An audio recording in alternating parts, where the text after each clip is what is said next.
championship. Tulsa won the toss, and they elected to defer.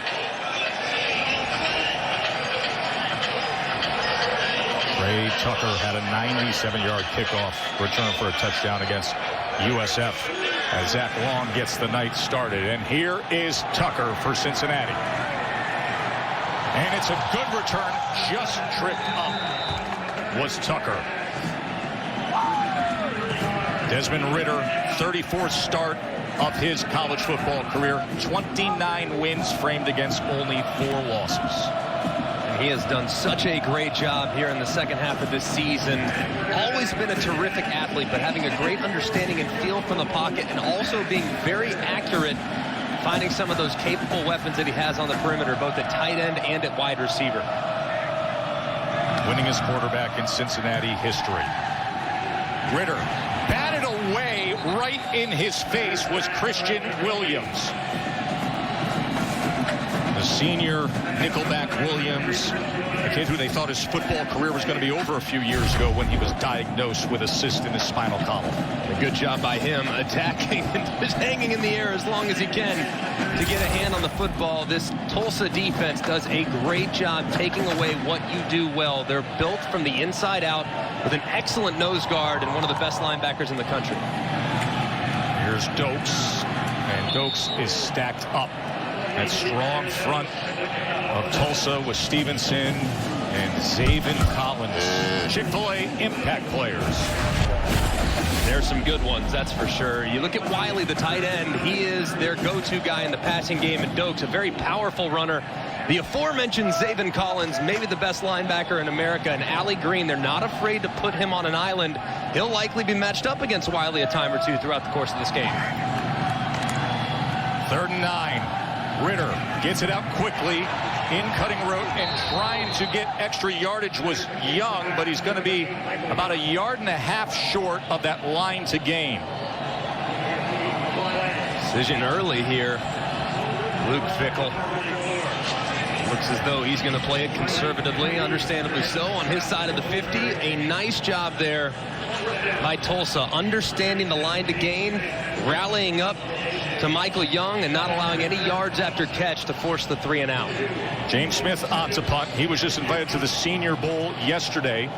#1 ranked pure punter on Mel Kiper's newly released NFL draft positional rankings on ESPN.com.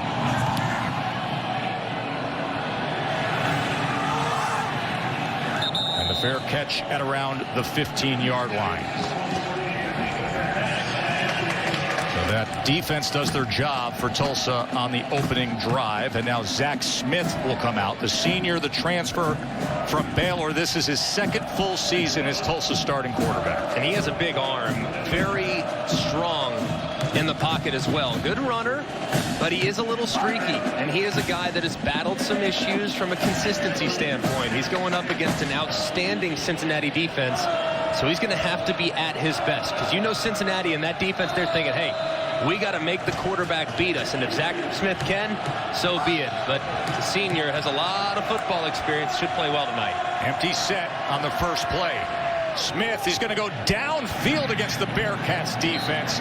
And he couldn't connect with Cannon Montgomery, coach's son. Let's go down to Holly.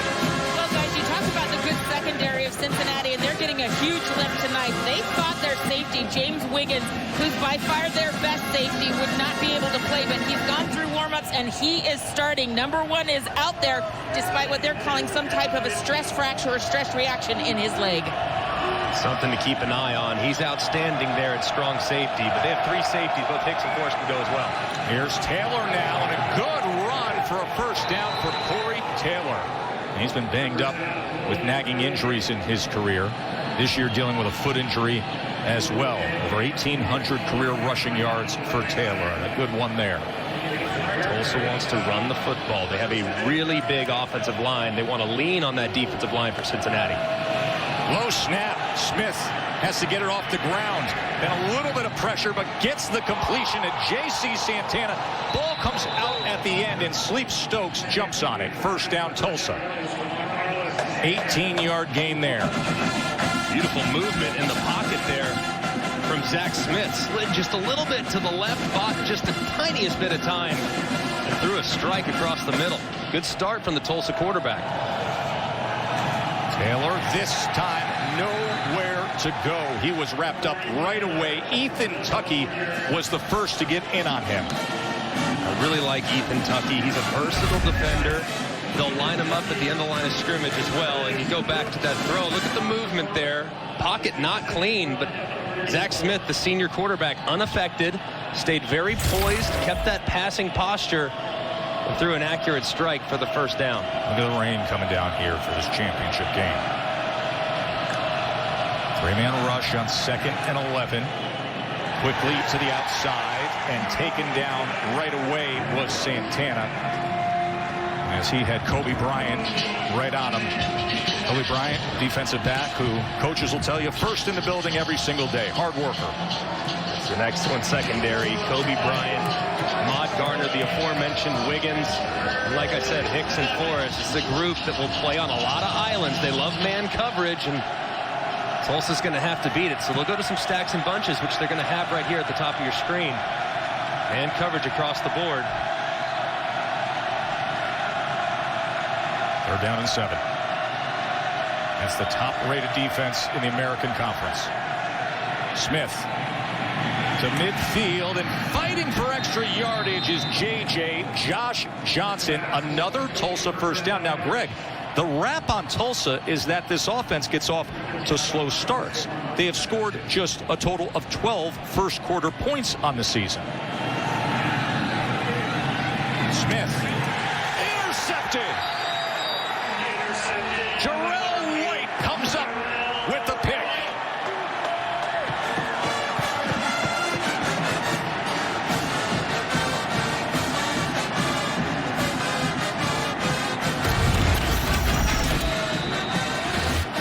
Well, it was looking good for Zach Smith early, very in control.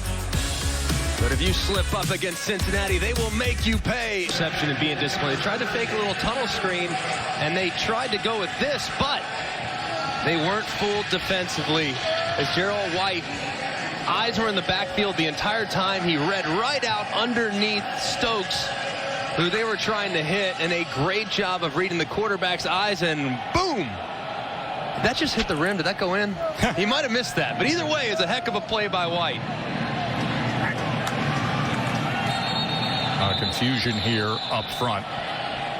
Greg, you know, you see Cincinnati with a 3-and-out to start the game, and then you see something like this, and you wonder about the layoff, the month without playing football. It affects every team a little differently. Snap infraction. Offense number 56. 5-yard penalty. Remains first down. So how much early on does Luke Fickell concern himself with shaking off the rust? You have to be concerned and acknowledge it, and you got to just make sure you settle your guys down. It's a championship environment. He said it in the open. He said, hey, look, I got to control the emotions of my guys. It's not easy to do. Haven't played since November 21st. They have played a lot of football, and they've played in this American Championship game before, so you know they'll be okay. Just got to knock the rust off. 1st and 15 after the penalty. Dokes going to test that left side, and he is tripped up by Ali Green. Ali Green, senior defensive back. He goes 6'3", 206. They have length. They have size in the defensive backfield, this Tulsa. Both these teams do. And Tulsa, I mean, 2 corners, both over 6'2". You don't see that often at the Power 5 level. Every coach is trying to find length at corner. That's that and pass rushers. Defensively, those are the 2 things you love to find. And Tulsa has 2 excellent corners in Evans and Green. 2nd and 14. Ritter, plenty of time downfield, near side. What an effort on the sideline by Alec Pierce. Their big play guy who stretches that Tulsa defense and then comes up with that. What a catch. Tyneil Martin in pretty good spot, but back shoulder throw, and Pierce does his best Odell Beckham. Turning off of it, securing it with his left hand. Just amazing concentration. He missed major time this year, and they are happy to have him back. And coming up big there, 31 yards. And now quick to the outside to Jackson.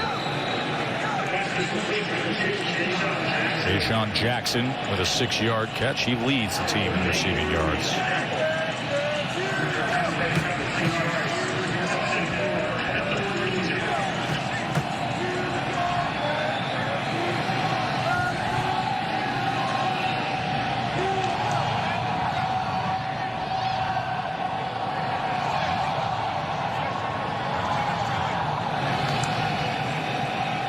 Second and 4. Big hole for Jerome Ford, and here goes Ford, splitting defenders and taking it in with ease. 42-yard touchdown run for Jerome Ford.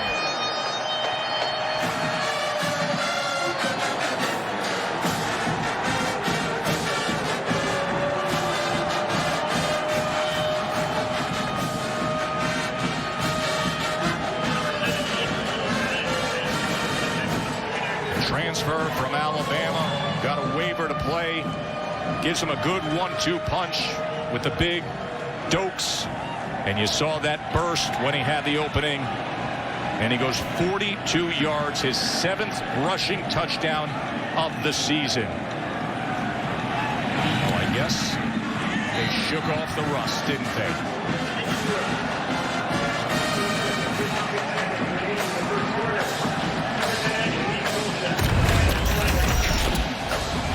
Interception leads to this incredible catch by Pierce. And then Ford in the open field, splitting defenders and finding pay dirt, gives the Bearcats the lead. History. Previous to this, they played December 7th of 1918. Numbers that matter right now are 7-zip. Cincinnati on top. Or is it the number 9 that'll soon be going away? That ranking next to their name.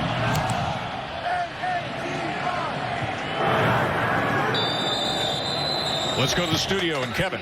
Tess, good evening, and now for our Fansville studio update brought to you by Dr. Pepper. Alabama wasting little time getting on the board in the SEC title game. Najee Harris's 23rd touchdown of the season. Then Florida responds. Kyle Trask to Kadarius Toney, 51 yards down the sidelines. It's tied up at 7 apiece in the first. Back to you guys. A whole lot of offensive talent over there in that SEC championship game. A game that probably will throw the biggest punch in determining the Heisman Trophy this year. It's a conversation we will get into. But right now, all eyes are on Cincinnati and Tulsa to see if Cincinnati can impress enough to make a huge surge. We mentioned Tulsa's slow starts to the season, as Taylor's going to take it off the left side and run about 8.5 yards by Corey Taylor. So to a certain extent, I suppose Tulsa's got them right where they want. They're down early because that's what this Tulsa team has done, is they've come back all season long. They might want to give up another touchdown. That's right. They're real comfortable 2 scores down, but it's pretty remarkable how this team fights.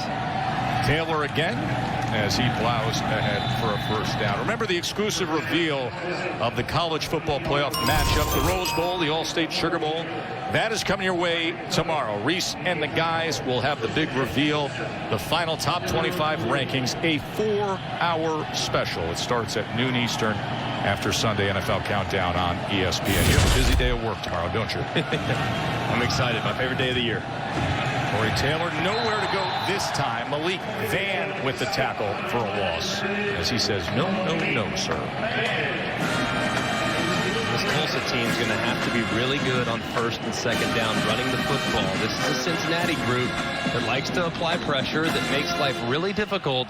Some of their pressure packages, and of course they have an excellent pass rusher in Myjai Sanders. So going to be really important for Tulsa to be good on regular down and distance, and they haven't done a great job of that so far. That is Chris Paul, starting right tackle. Second team all-conference player. And he's really their most versatile offensive lineman. Holly? Well, I will check on him, of course, but I wanted to tell you this has been one of the best atmospheres I've been in so far. This fan base has come out in this pouring rainstorm. Cincinnati actually had to apply for an attendance variance from the government and for the Center for Disease Control. A local reporter actually asked the governor, why wasn't it extended? And the governor said, I'm going to check on that. So credit to the governor. They got it organized, and they have the same variance that the Cleveland Browns and Cincinnati Bengals have. 17.9% of the stadium, and I have to applaud these fans. This is a brutal night right now in Cincinnati. And look at all these people. It is adding so much juice and energy down here on the field. Nice moment, of course, for the families of these players to be able to see them play.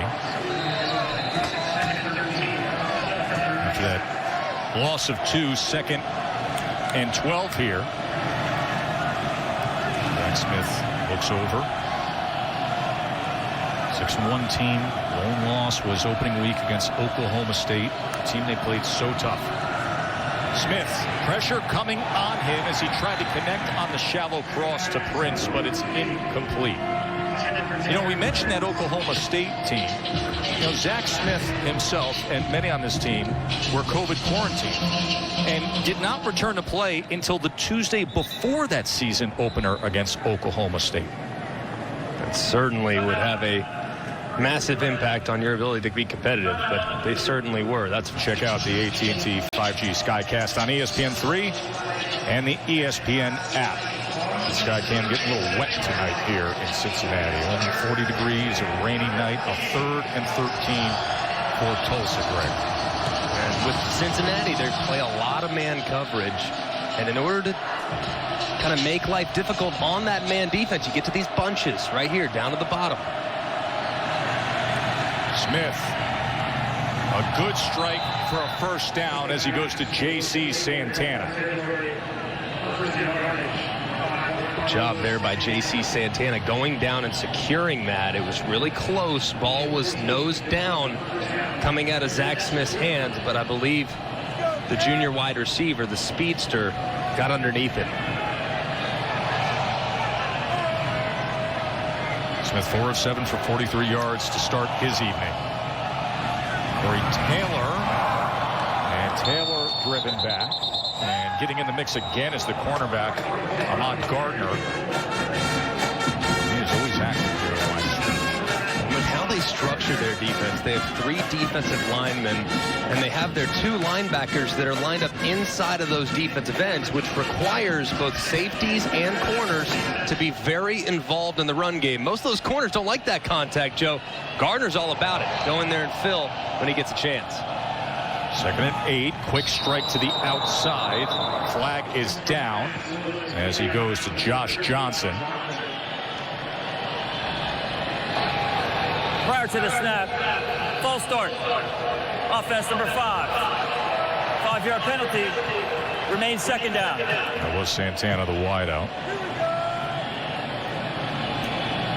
6th year for Philip Montgomery. It's a team that playing in a tough conference. People thought they were going to finish 9th. He went out and did this. He says we're a resilient bunch. Yeah, we had our issues with COVID. Everybody was fighting through it. And he talks about this league all the time, the level of experience that he has from his days in the Big 12. And he said, I'm telling you, it's extremely close to what he would see week in and week out. 2nd and 13. Shallow cross, incomplete. It was too far out in front of Sam Crawford, and Curtis Brooks was coming in on Zach Smith. Tell you what, Tulsa's going to need to find some answers in their protection, because right now Cincinnati's only rushing 3 guys, 3 defensive linemen, and yet they're still able to apply some pressure to Zach Smith. That can't happen. You have 5 big, solid offensive linemen. You have to protect your quarterback, especially when Cincinnati's dropping in coverage.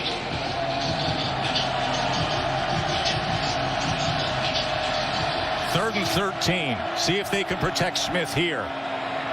They do give him time, and with it, incomplete, as he was looking for Johnson. Holly, we did see the right tackle for Tulsa go down moments ago. What can you tell us? He is still out right now as they examine the top of his right foot. Chris Paul is is an experienced 331-pound tackle. In his place, they've got a true freshman. Jaden Muskrat took over for him, a 280-pound true freshman right out of high school. So that is a significant difference at right tackle, that protection you're talking about, Greg.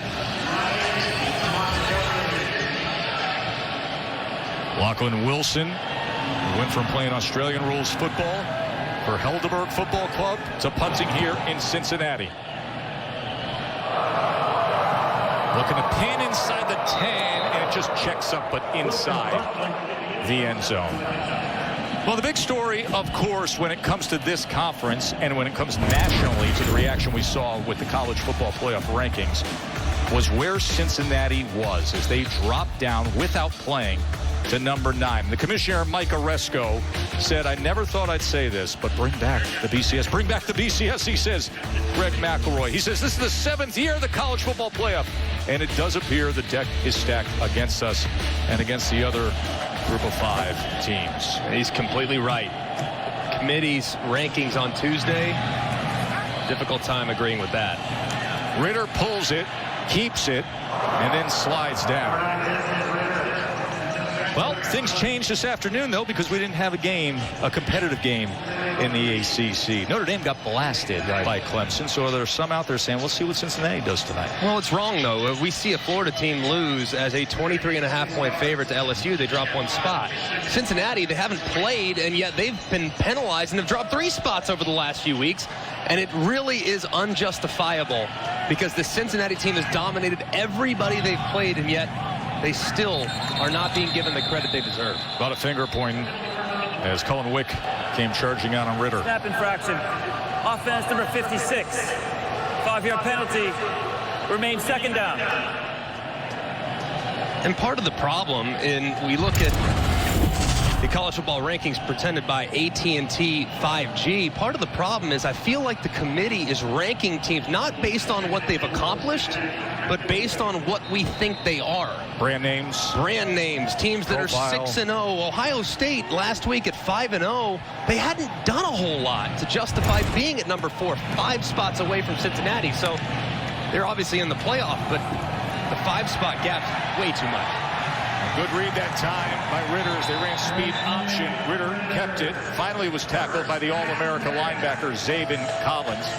You know, then we see what happens today. There is Collins jogging off. And a nice job here by Ritter, and you see he's always been able to do this. Great athlete, but the throwing has been fantastic. Big collision there between him and Collins. So Ben Bryant comes in as the helmet will go back on Ritter. Bryant, the sophomore quarterback.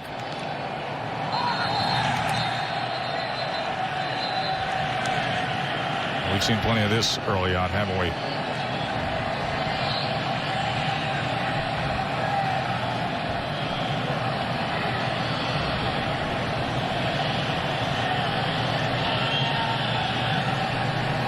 I want to just put one more bow on this college football playoff conversation, too, as soon as we get the call. Offside. Defense number 12. 5-yard penalty. Remains first down. I'm perfectly okay with Ohio State being, I think they're an excellent football team, even though they didn't play their best tonight. And today, against Northwestern, they got the win. When you don't play your best and you still get a win against a solid team, you deserve to be rewarded. But where I have a problem is when teams are not penalized equally. You lose 2 games, and you lose like your Iowa State. You lose to Louisiana. Did we forget that game occurred? I mean, the Cincinnati team has run the table. They deserve some respect. Dokes goes ahead for just a couple of yards. I agree with you. It has to be equal. And winning has to matter. Game results have to matter. We can't just preposition everybody based on recruiting rankings, brand name, tradition, and power programs. The season has to matter. Yeah, because then we'd never have situations where a Syracuse beats Clemson. We'd never have situations where a Purdue beats Ohio State by 28 points. You got to play the game. And the teams that have been out there on the field risking that every single week, no one expected LSU to beat Florida. And yet they did. Things happen in college football. And we got to pay attention to those results. False start. Offense number 87. 5-yard penalty. Remains second down. And I brought up the fact they haven't played in a month, and we're seeing a lot of pre-snap penalties. And listen, you play 6 games, I get it. You have the look of a good team. But when you play 5 more, when you play 6 more, things can happen. Injuries happen. Attrition happens. Upsets happen. Football's a fickle game. Yeah, and I'm not saying Cincinnati should get in over Ohio State. I'm not saying that. All I'm saying is that there shouldn't be a 5-spot gap between the 4th team and the 9th team. Both are undefeated, and one was out there and have played some pretty good teams as well in the American Conference. Here's Ford. Remember, he had the 42-yard touchdown run earlier. Mike Oresco said, hey, listen, here's what I know. I know this Cincinnati team is elite. And he said, just give them a shot. We saw that sign out there in the crowd. Just give us a shot. Give us a chance. He said, I'm not telling you they beat Alabama. I don't know that there's anybody that's going to beat Alabama. But at least let's see what it looks like.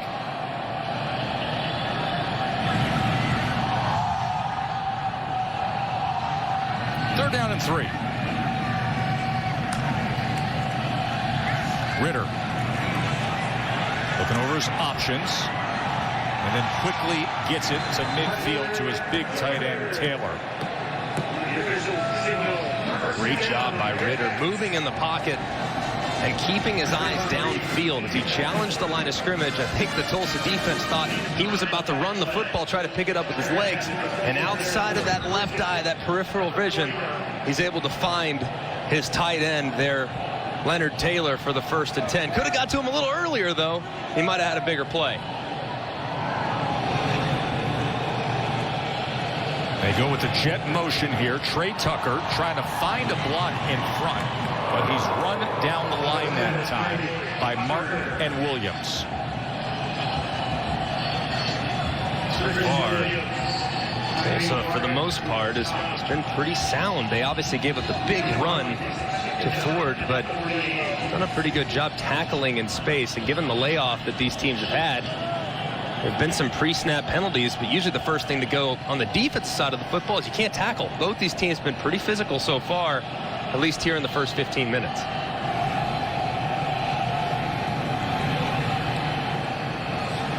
Second and 9. Ritter, play action, going to wind it up downfield. Got his man up and getting it for a 1st and goal is Pierce.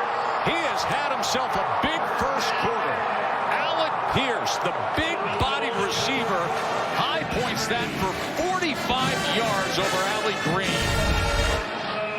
Just a great job here off play action, and you're going to see in the backfield, look at the reaction there as the safeties are eyes in the back. Dokes can't go anywhere on 1st and goal, stacked up right at the line of scrimmage. That was Zaven Collins with the tackle. And Ritter obviously taking advantage of that one-on-one and giving Pierce an opportunity to go and high point the catch and make a big play. This team goes to tempo quickly. Just really nice identifying that underneath post get grabbed by the safety and having that one-on-one on the outside. And Pierce, the big play machine, does it again to give Cincinnati life inside the 5. Second and goal.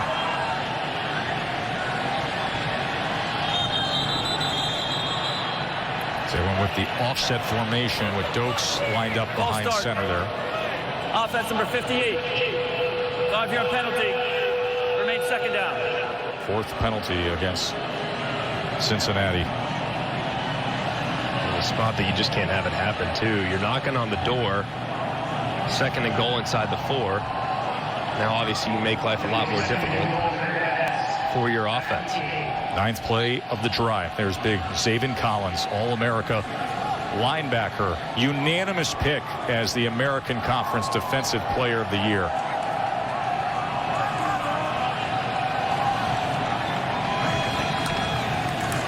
Second and goal. Ritter being chased, and he ran out of options as Justin Wright was pursuing him, as well as Jackson Player. Excellent job there defensively. Tried to sneak their tight end, Bruno Labelle, a guy that's mostly known for his ability to block. They tried to sneak him out in the flat. Tulsa wasn't fooled. Justin Wright doing a good job of recognizing and forcing the incompletion to set up 3rd and long from the 9-yard line. Yeah, LaBelle's the hammer. It's Taylor and Wiley who are the great receiving options for Cincinnati. 14 seconds to go in this first quarter. Keep an eye on number 11. It's the guy that you want to look towards in the red zone if you get one-on-one. 6'5" tight end Taylor. 3rd and goal. Ritter to the corner. And he overthrew him. Incomplete. And that's exactly who they were looking at. As you see Taylor looking up and down Christian Williams, saying, I got you by 5 inches. I just need the ball. Well, you got to just give your guy a chance there. Ritter throws it out of the back of the end zone. In a perfect world, you'd love to throw it to the back pylon, let your guy run under it. But when you have a tight end with a massive length advantage, you have to just give him a chance. That time, Ritter off the mark, and it cost him. So Cole Smith comes on to attempt a 25-yard field goal.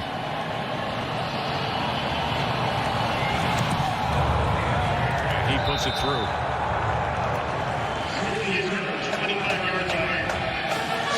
So an 11-play drive that had Alec Pierce with the 45-yard reception, capped by Cole Smith with the field goal. 10-0 Cincinnati. Of course, tomorrow it'll be the College Football Playoff Selection Show presented by AT&T 5G. We invite you to catch Sunday NFL Countdown as well. Special start time tomorrow at 9 a.m. before the College Football Playoff Selection Show. They'll have complete coverage of Drew Brees' return to action as he faces Patrick Mahomes and Randy Moss. Of course, every week, ranking the best catches, and you got lost. Welcome back, Drew. We need 40 out of you today, playing against Patrick Mahomes. Hope those ribs are feeling okay. It'll be fascinating to see these final rankings. How the committee reacts to Notre Dame being handled today by Clemson. Here's Stokes. And Stokes out to the 28-yard line. When we mentioned double-digit deficits, that is where Tulsa is most comfortable. That is what they have done all year. Now, wait a minute. List? Oh, if they knew what I knew, Joe Tess would be getting cold. Hill here at Nippert. It is 10-zip. Number 9 team in the country, Cincinnati, on top of Tulsa. Stokes takes it ahead to the 34-yard line. In that first quarter, Greg, Tulsa had 2 drives into Cincinnati territory, came away with no points. Cincinnati had 2 drives into Tulsa territory, and we got a 10-0 score. You look at Tulsa, it's just amazing how consistent they are. Consistently bad in the first quarter, and how good they get as the game goes along. It's amazing. Taylor, and he's right at that line to gain. Let's see how that spot goes. Here's Kevin in the studio. Test time now for our protection spotlight, brought to you by Allstate. Take a look at a great touchdown play in Atlanta. Boog. It's Mac Jones to Devontae Smith once again.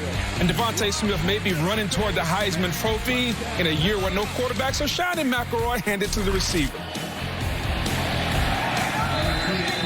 Yeah, a year in which no quarterback is shining bright. Listen, I don't care if quarterbacks are shining bright, but we're going to tell you this, Greg, he's the best player in college football. Yeah, if the goal is to give the award to the most outstanding player in college football, Devontae Smith is the best player. I've been saying that for weeks. I'm just glad that Booger is finally taking something from all the incredible, just all the knowledge I've given him over the years. You know, he's finally grasped it. I loved it.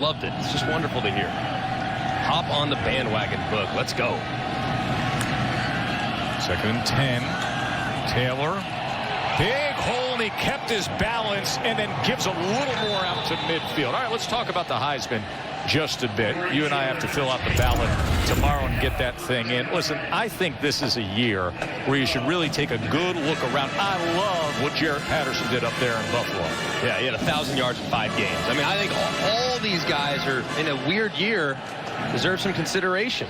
Quickly to the outside. That's Crawford for a first down. Of course. I mean, Devontae Smith has been amazing, as has Kyle Trask and Mac Jones. Most people are talking about them, but you need to acknowledge what Jarrett Patterson has done in a very short season. Breece Hall is the nation's leading rusher coming into this week. And Zaven Collins, I always try to find a defensive player that I think's worthy. That's the one. Zaven Collins is the only guy you can consider this year, given the game-changing plays he's made throughout the course of it.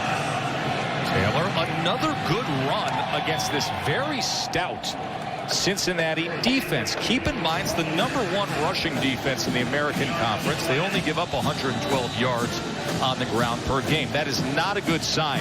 Jarrell White is down for Cincinnati. Remember, he had the interception in the first quarter. We'll take a quick break as the medical. How about the first quarter action that we had? It was a good start for Tulsa, but it ended with an interception. And how about Pierce? The one-handed catch led to the outstanding run by Ford. Pierce does it again.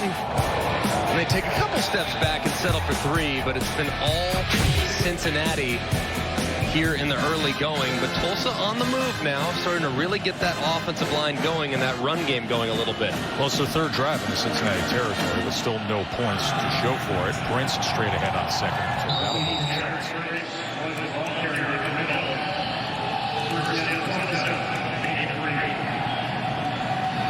Holly? Guys, good news. Jarrell White, the leading tackler for this Cincinnati defense, was able to just run back out onto the field and will be able to continue.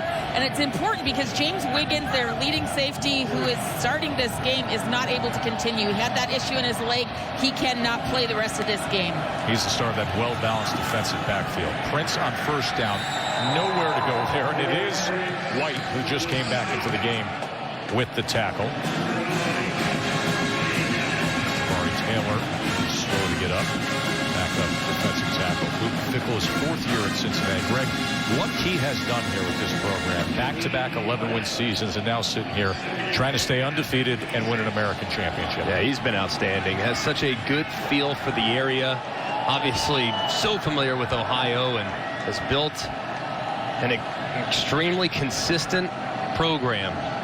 And on the heels of one of their best recruiting classes, this thing ain't going anywhere. This machine might just be getting started. Smith on 2nd and 10. And that's incomplete. You mentioned that Fickell really knows the area and has been recruiting well, including in his own house. His wife, Amy, very proud this week. And Luke very proud this week because Landon Fickell, the big 6'5", 260-pound offensive lineman from Moeller High, has signed to play for the Bearcats. He's going to play for Dad. Sure, that was the one in-home visit that Luke Fickell was able to make. That's it. So that's big, but exciting. I know they're so happy, the Fickell family, and I think that's a big reason. A lot of people have said, well, he's going to be connected to a lot of big-time jobs. In Luke Fickell's eyes and in his family's eyes, this is a big-time job. So he's very happy here in Cincinnati. A lot of movement on the left side of the line. An in-home recruiting visit that includes take out the trash now, son.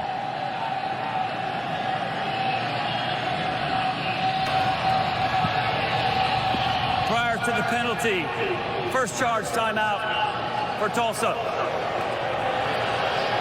They're saying Tulsa and Philip Montgomery were able to use that timeout. Trailing 10-0. And you think about how much talent there is both in this area and the state, you can understand why Holly Fickell's having success. Well, look at this. When he took over this job, just 11 scholarship players from Ohio. Well, that has changed. 45 currently on this roster. A lot of kids from right here in Cincinnati. And in this new recruiting class of 23 kids he signed this week, 9 are from the area. Everywhere you look in the stadium, you can see this branding called Clifton Style. Clifton is this area here in Cincinnati, and he's trying to make it hip and cool to be part of the Clifton Style. I love that he is making it really cool to stay home for these Cincinnati and Ohio kids. A lot of talent in this state. A lot of energy in this program that has had so much success through the years. I think Mark Antonio, Brian Kelly, and Butch Jones, and now what Luke Fickell is able to do. Off the timeout, here's your 3rd and 10 for Tulsa. Smith, plenty of time, but he throws it short of Sleep Stokes. So that Cincinnati defense does their job on 3rd down. I know there's a wet ball, so it's difficult to throw. Right there, that had to have slipped out of Zach Smith's hand. Look at his right hand as he's getting ready to throw it. He secures it. But look, he kind of adjusts right at the top. A little bit of adjustment. You can't see it great from there, but he adjusts the hand just ever so slightly, so he's kind of questioning that grip he has, and as a result, he's been pretty inaccurate. Zach Long, 43-yard attempt. And Tulsa is on the board. 11-play drive, and we've got a 10-3 league you're in. If you're going to pick the best four, we're one of them. And then you look at this Cincinnati team at 8-0, trying to win a conference championship, trying to get to 9-0. Remember, A&M got destroyed by Alabama and then went on the 7 straight wins. The signature win was all the way back early in the season when they squeaked one out against Florida, who was then 4th in the country. And now Cincinnati trying to have a signature win here. Trey Tucker on the return. And Tucker catches a seam and dives out past the 30.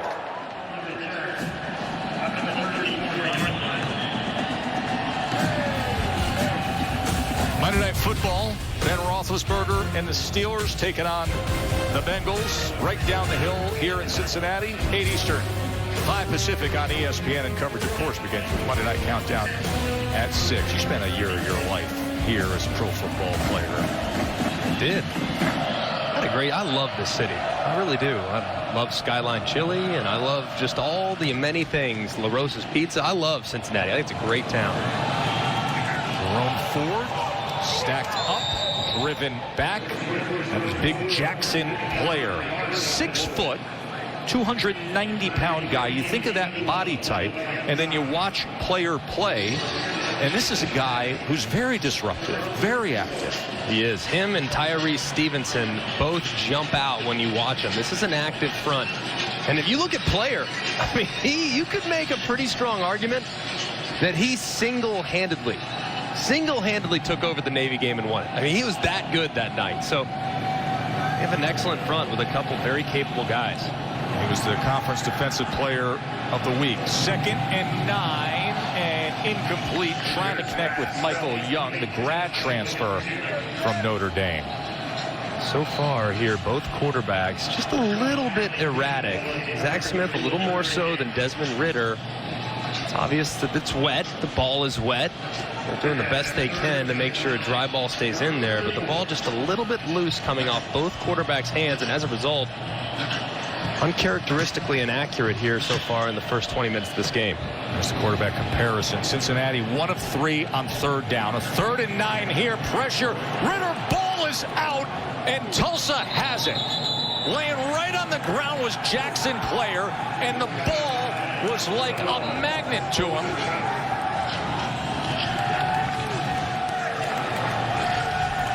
It was Cullen Wick who forced it out. Yeah, he comes right around the right edge, and as Ridder stepping up, he has 2 hands on the football, but Wick grabs his right arm and pulls it just a little bit, just hard enough to get that ball dislodged. Excellent jump there, too, by Cullen Wick. I mean, he timed that snap beautifully. And working against Darius Harper, the senior right tackle, he just gets right around the edge and dislodges the football, and then player right where he needed to be hops on it. A huge play there from Tulsa's defense.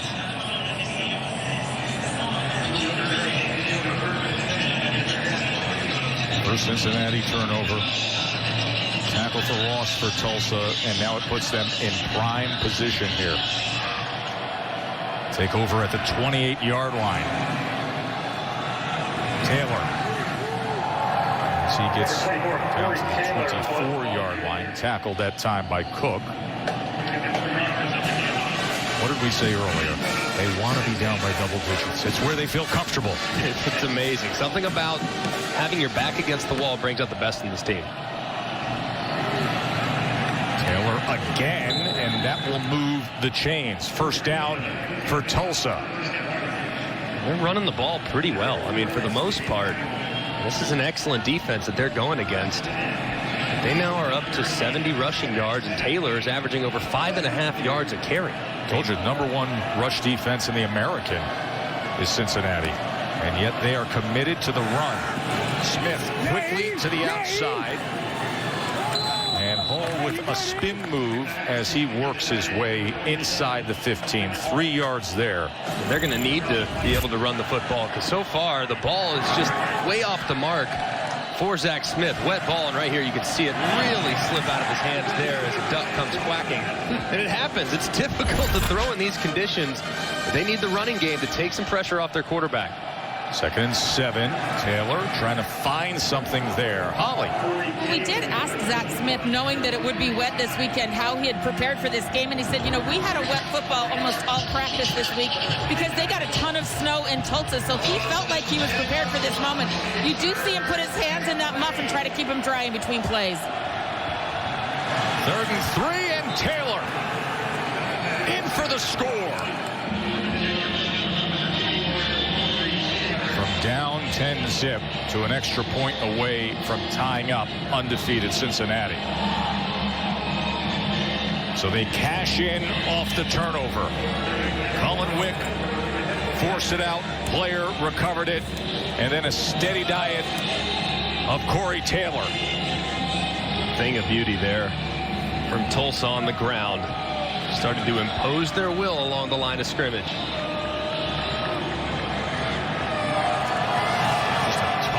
Resilient Tulsa team. The 5th different date for this game this season alone. These two couldn't wait to get together. Tulsa couldn't wait to get their chance. They get it in this title game, and they're tied with number 9 Cincinnati. The juju hat is on, Greg. I love it. Corey Taylor looked like he was already done. I love that the bill gets a little warped as the season goes along because guys put it on. It's just awesome. Just awesome, man. Love that guys get to celebrate, have some fun after they score. Montgomery on the return for the Bearcats. And it's a good one. Let's go back to that touchdown. Running the football is all about numbers and leverage. You have 4 defensive players on the left side of the center. Well, good news is you got 4 guys to block them. Next thing you know, it seals up beautifully, and Taylor's able to hit his head on the goalpost. They know if they can get you to the safety, the 3rd level, the running back's responsibility is to make him miss. Just beautifully executed there along the line of scrimmage for Tulsa's offensive line that led to the touchdown after the turnover from Desmond Ridder. We have 84 yards rushing against this top defense in the American. And now Dokes is struggling to find anything against that Tulsa front as they swarm to him. Anthony Goodlow and company getting to him. Now momentum clearly on the side of the Tulsa team. Cincinnati was really dominating this game for the first 20 minutes. And really in the last 5 minutes, it's been all Tulsa. Desmond Ridder's got to calm his guys down. They need to make a play here after they got good field position on the kick return. And there was movement again. False start. Tulsa, 4 of their 7 wins this season. They came back from double-digit deficits. Correction. Delay of game. Defense. Number 30 for disconcerting signals. 5-yard penalty. 2nd down. Well, you don't hear that often. Let's bring in our rules expert, John Perry. You don't hear it very frequently, but using sounds that are close to the cadence, they'll go delay a game on defense. I've seen a lot more of it this year, JP, because there's not as many people in the stands. The officials can actually hear what's going on the field. So I've seen that 4 times now, and I don't think I'd ever seen it until this year. It's pretty amazing. Did you hear a lot of it back in the day when you were playing? All the time. It drove me crazy. 2nd and 5 after the penalty. And Dokes just a couple of yards there. They are really fitting it up well against the run defensively. As I see them drawing it up there, Trayvon Reeves, the senior linebacker, getting involved. Joseph Gillespie in this defense. There's 14 takeaways on the year. Did a great job against the run game of Navy as well. They're leaning on that defensive front tonight. And this is a critical down and distance for Cincinnati. Keep this drive alive. And those safeties, look how tight that Tulsa defense is. The deepest guy on the defense is 8 yards. 3rd and 3. Pressure off the edge, and they get to him. Reeves comes charging in on Ridder. Trayvon Reeves with the sack on 3rd down. Momentum, Tulsa. Just a great job timing up the snap. If you look at the right side of the offensive line, Darius Harper's concerned with the guy that was initially lined up over him. When that guy slants inside, he's trying to pass it off to his guard, but Reeves has already passed him. That was an excellent disguise there and a nice timing on the blitz there for the Tulsa defense. James Smith on to punt. He does have 15 punts that have pinned inside the 20 this year. Flag comes in before the play. Second Tulsa sack moments ago. By rule, the clock will start on the snap. A great call defensively by Gillespie to send Reeves, wasn't it? It was, and he deserves an awful lot of credit this year. I mean, Gillespie, this team plays so hard. They're so sound. They don't give you anything for free. And he allows his players to do what they do well. For instance, Zaven Collins. He's not, just because he's 260 doesn't mean he's going to line him up at the end of the line scrimmage to make him rush the patch. The guy's great in space, so he drops him out into coverage. He really understands the strengths and weaknesses of his players. I marvel at his ability to move. Collins at 260 pounds. Fair catch at the 16 by Keelan Stokes. Just over 6 minutes to go. Terrible check warning. So he's got the night. He's got on TV. He's got to win the American Championship. Christmas list. Night away from the wife. Come on. Rainy night in Cincinnati. His team, undefeated Bearcats, right now are dealing with a Tulsa team that's playing some fiery ball. And running the ball well. To boot. Surprisingly enough, I mean, it's not often when you watch Cincinnati and they're not the more physical of the two teams. Right. So far, it's early on. There's a lot of game left to be played. Right now, Tulsa's winning at the line of scrimmage. And when you look at their running backs, they're falling forward as you see Marcus Freeman, the defensive coordinator for Cincinnati. Malik Van, second time that the trainers have been out to see him. We had a nice visit with Marcus Freeman yesterday. We asked him about the layoff and what concerns him being a coordinator. And he says, 28 days without playing a game, you almost have too much time to prep. He goes, I've gone back and watched about 2 years of Tulsa football on film. Right.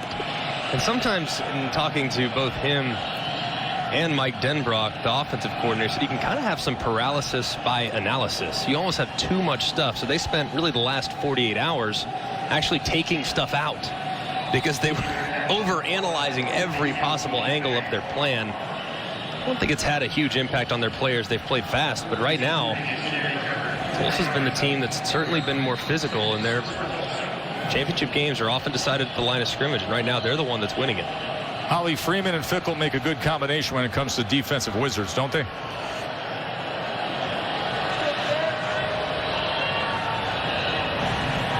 You're absolutely right, Joe. They have known each other. Luke Fickle came to recruit Marcus Freeman when he was a 16-year-old in high school. He went on to play for him as a linebacker at Ohio State, and they have become best friends. Their families are close. Now they work together, and it's been a beautiful friendship. Marcus Freeman said, I feel like I have the opportunity of a lifetime right now, but he is a bright up-and-coming defensive coordinator that may have some bigger opportunities. He's very happy here and loves his head coach, Luke Fickle, who he's known since his sophomore year of high school. And now that team with a 3rd and 6. See what they do defensively.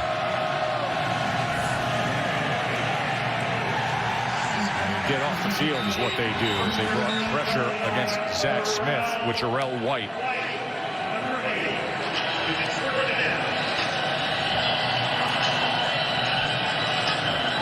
Just a thing of beauty on the rush. You're going to see a guy loop inside and then come outside, just overwhelming the left side of that protection. You have 4 offensive linemen and 4 guys rushing the passer. That's a problem if you're Zach Smith. He has to ground it, and they're going to have to punt. That was an excellent call there by defensive coordinator Marcus Freeman. So Wilson with his heels on his own 5-yard line, punting away to Montgomery. And this is going to be a scatter, but it does take a Tulsa bounce, and a good one. All the way down to the 36-yard line. Time for today's Aflac trivia question.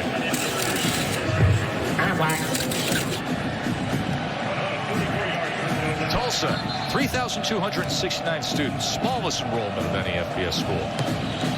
has the smallest enrollment among the Power 5 conference teams? And forget Tulsa, sitting there, a private, religiously affiliated school. Really neat campus, too. Really, really neat. I'm trying to think. I want to say, oh, my goodness, I'm so bad at these. I want to say either Miami or Northwestern. It's a struggle. Ritter was looking for that triple option. Had the initial run and then had LaBelle. All right, we're going to give you the answer here. Our Aflac trivia question. Obviously, you got to think private school, smaller school, Power 5 conference, the smallest enrollment. Tulsa only 3,200. Wake Forest only 5,400 undergrads. Oh, I should have known that. I did a game there last year, and I feel like that was part of our conversation. Gosh, it makes me so mad. I'm so competitive on those, and I just really want. I watch Get Up every morning, and Hembo always stumps everybody. Like, I want you guys not to stump me just once. Well, just one time this year. Aren't you? You're on the show on Tuesdays. I am on Tuesdays, but they don't ask me those questions. They're impossible. Ritter's going to run it here on 2nd and 10. And he's taken down by Reeves. Remember, it was Reeves who had the sack moments ago on a big 3rd down. Coming up on 5 minutes to go here in this half. And we got a tie ball game in the American Conference Championship. A lot of people were buzzing about the opportunity with Notre Dame getting blown away by Clemson. Could Cincinnati come out here and do something really special? Put up a huge number that would boost them up in the college football playoff rankings. And they're having a fight right now with Tulsa. Very good Tulsa team. 3rd and 3. And they're going to have the first down here with Pierce. Pierce has had a heck of a first half. As he adds to it here, Pierce goes for 14 yards. He has 3 catches, Greg, for 90 yards. Yeah, he's been excellent. He might get another chance here. This part of the field, fresh off a first down conversion. If I'm Cincinnati, play action pass, hard play action, take a shot. See if I have one-on-one. Maybe I get pass interference, but I'm going to get aggressive here, try to push the ball down the field. First down run by Dokes. And he spins free and makes the most of it. Well, we mentioned what happened in the ACC Championship. And for those joining us now, Greg, you say if Alabama wins and they're up on Florida, and if Cincinnati wins here, you expect this to be the order tomorrow when it's revealed. I do. And I think for as good as Cincinnati is, I'm just not sure their resume is going to stack up against Notre Dame. And then, of course, if Tulsa wins, the conversation centers around not who gets in the playoffs, but what group of 5 team is represented in the New Year's Six. It's either Tulsa or Coastal Carolina, more than likely. 2nd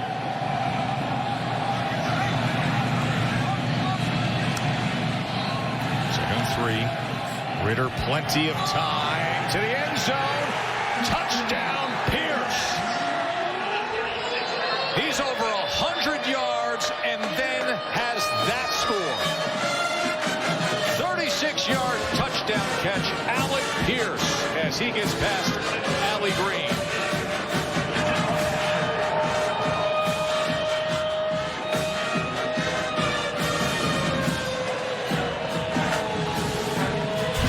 A beautiful route and a perfect call against quarters coverage.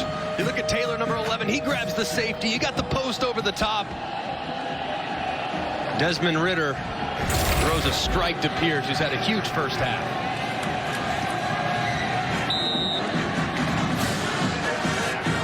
They've targeted Pierce 4 times. He has 4 catches, 126 yards, and that touchdown. 4 plays, over 30 yards. Turnovers and explosive plays are the biggest creators of momentum, and therefore they are the biggest plays throughout the game. And Alec Pierce responsible for several already, each one more spectacular than the last, and he's been excellent. Tulsa's going to have to find an answer because they do have very good corners outside on the perimeter, but neither Green nor Evans have been able to contain big number 12 for Cincinnati so far tonight.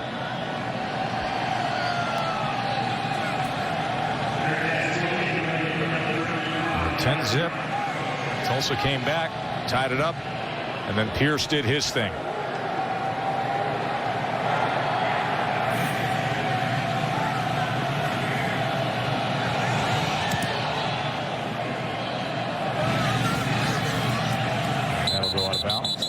penalty flag.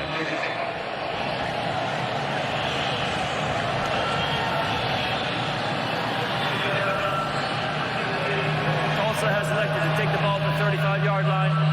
First down.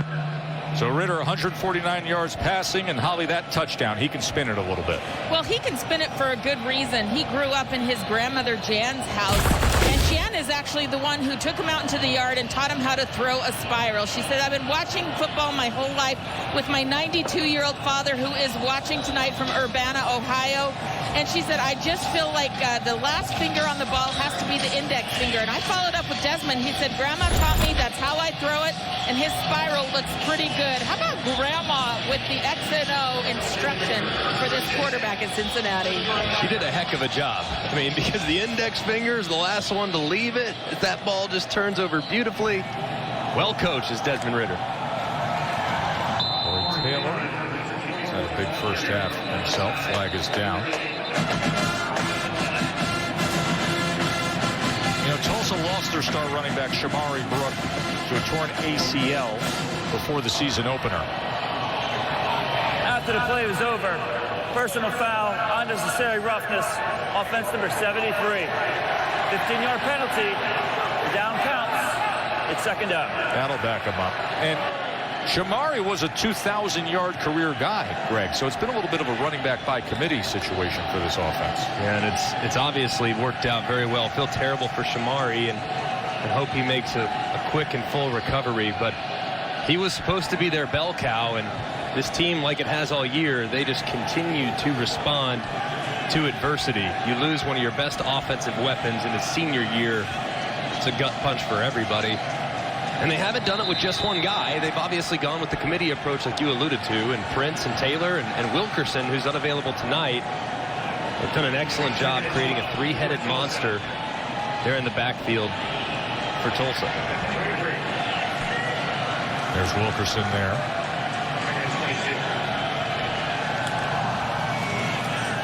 Second and 22 after the penalty, and that was nearly White's second interception of the game. Had a chance at it there. And he might have been out the gate too, as the ball. Not just hard on quarterbacks. They've run this play a few times now. This little return route on the inside as they're trying to hit Johnson. And my goodness, White almost started running with the ball, obviously on the back shoulder. It's a bad throw. Such a close play there, the linebacker. Third and 22. Zach Smith winds it up over the middle and has it to JJ. Josh Johnson. Flag is out back at the line of scrimmage. It was a free play after they jumped in the neutral zone. Offside, defense number 93. 5-yard penalty. Repeat, third down. Remember, coming up at the half, we will hear from Kevin, Mark, and Booger for the Capital One halftime report. You know they're going to be sizing up everything when it comes to the big reveal tomorrow. How will things play? What will be the reaction to what happened with Notre Dame today? Texas A&M is trying to make their case based on what they did against Tennessee, and Cincinnati is hoping to break loose here. Third and 17 after the penalty.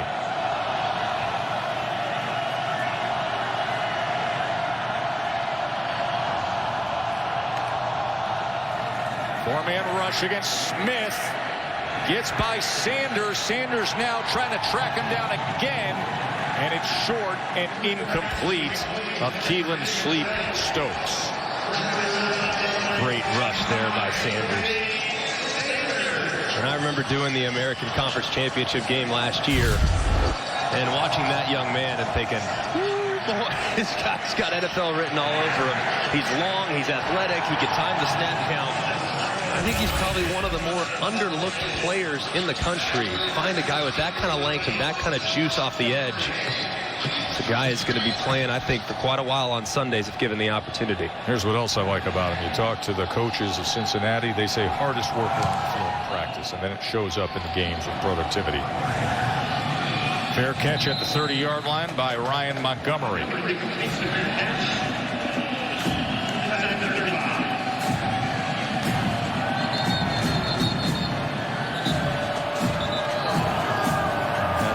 visit with Mike Oresco, the conference commissioner, yesterday. I know there was so much reaction when he said this week, bring back the BCS. Bring back those computers. It would be a fairer system than what I'm seeing right now. I can remember back in 2009, I was fortunate enough to play for Alabama in the national championship. I remember had Texas lost to Nebraska, it would have been either Cincinnati or TCU that we would have played in the national championship game. So I understand where he's coming from. Ritter quickly gets it to Tucker. Ball is out, and it is recovered by Justin Wright. Wet football clearly having an effect tonight. And that is now the second turnover by Cincinnati. And how about Christian Williams trying to turn it back inside, but putting that right arm out, number 3, to dislodge the football. Look, he overruns it a touch, but he brings him back inside and hits it right on the football as the ball breaks free. Just a beautiful job there by Christian Williams, the opportunistic nickelback here in this 3-3-5 defense. Just an excellent play. And now here is Tulsa. There's just over 2 minutes to go before we get to Kevin, Mark, and Booger in the studio with a chance. Stokes trying to get to the corner, and he is upended by Garrett Forrest. This is a big drive here. Not only can you potentially get a 2-for-1 knowing you get the ball in the second half, but seize momentum before halftime, and you can take advantage quick change turnovers. 2nd and 4, Taylor, and Taylor will have the first down. Flag comes in late.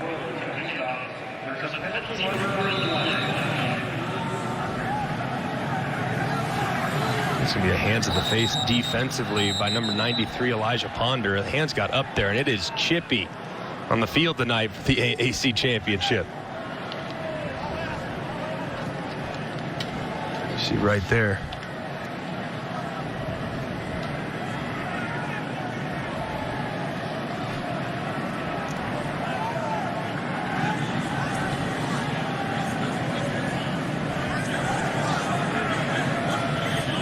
Tyler Smith's helmet went flying.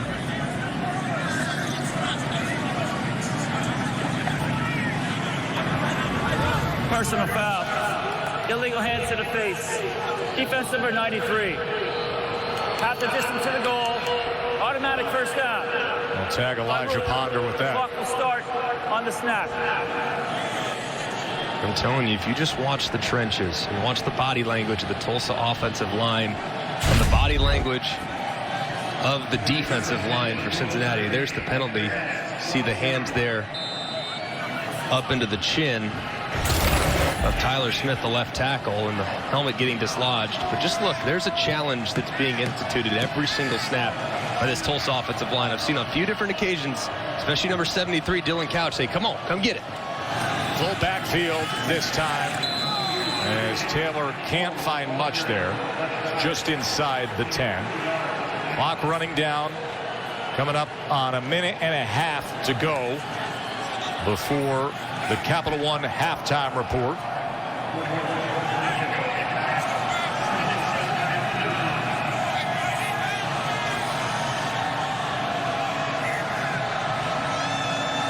Second and 8. Taylor again trying to split defenders, and another flag comes in from the defensive backfield. Cold, rainy night in Cincy. If they're going to get center Gerard Wheeler here. Holding. Offense number 66. 10-yard penalty. Replay. Second down. And you're going to see Wheeler in the middle of the offensive line, the center. Kind of grabs the defender with his left arm and kind of slams him to the ground, and the umpire sees it, watching right here. He's engaged. Look at that left arm right there. Looks like he slams Blanco to the ground. The umpire all over it. I told you, man, the trenches are getting very feisty amongst the Bearcats and the members of this Tulsa offensive line. Penalty numbers.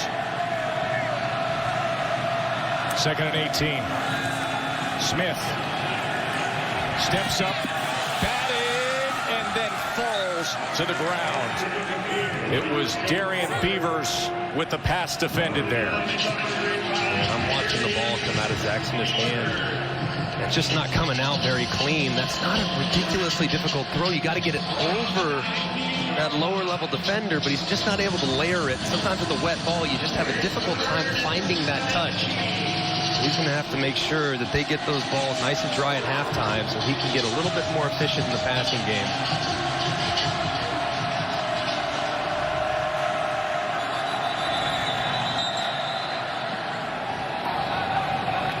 Cincinnati takes their first charge on out of the half. This is a 30-second timeout. Cincinnati with the timeout there. There can be so many things to talk about tomorrow, Greg, but chief among them are comparing teams once you get past really the big two, Alabama and Clemson. Listen, I saw your projections there. Obviously, Ohio State now 6-0. Ohio State now claiming a Big Ten championship. So the assumption is Alabama wins tonight. They maintain number 1. Clemson moves up to number 2. Ohio State number 3. Can say what you want against Notre Dame, right? But they've got the signature win. They beat Clemson, right? So yeah, they got the blowout loss. They didn't look good, but they also have the signature win. They have 10 wins. I mean, you can say, well, it's the same old Notre Dame. Look what happens when Trevor Lawrence came back. Yeah, they beat him. That's great. But Trevor Lawrence didn't play. Still won the game. Does the result matter? Are we now devaluing wins because of how they win? No. They won the game. And Notre Dame is they are very, very solid. And today was not a good look for them under any circumstance. But if they get that 4th spot, they absolutely deserve it. 3rd and 18 for Tulsa. Smith. A lot of pressure in the pocket, able to escape it, get rid of it, but it's incomplete and short of JJ, Josh Johnson. That was a good job there by Smith, and I know it's an incompletion. Not all incompletions are created equally. Right here, you take a sack in wet weather, that makes that field goal that much more difficult. So him just being able to negotiate just enough time to get rid of it and not take the loss of yardage play was significant. The one byproduct of it is Cincinnati now has 2 timeouts with the ball coming back to them potentially. So had he taken the sack, they might have had to burn a timeout, but still love the throwaway. Zach Long 10 of 12 on the year, made a 43-yarder earlier. You talk about the weather conditions affecting you. Zach Long slipped on his plant foot. The field is soaked, and watch his plant foot here. It looks like the plant foot, Joe. Tell me if the left plant foot gets a little too close to the ball. I mean, it looks like, and if you look at it from behind, you look at that left plant foot, Joe, it looks like he gets so close to the ball that he tries to save it almost. No, his plant foot totally slides forward. His position was good. His jab step was fine. His drive step was fine. When he went to set his plant foot, it slid forward on him. It didn't fully come firm and grip the ground. And that is, listen, you got to, every aspect of the game is impacted by the weather, and that is a missed opportunity. So now 42 seconds and 2 timeouts to work with. And here is Ford. Ford had the 42-yard touchdown earlier. But it has been soaking all night long, Greg. I mean, from before kickoff, it has been a steady rain.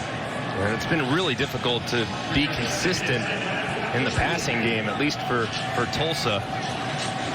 It looks like here, backed up in their own end. Thought Cincinnati might try, if they squeaked a run, might try to get in a little bit of a 2-minute operation, but knowing the wet ball conditions, probably smart to play it conservatively, take a 7-point lead into the half.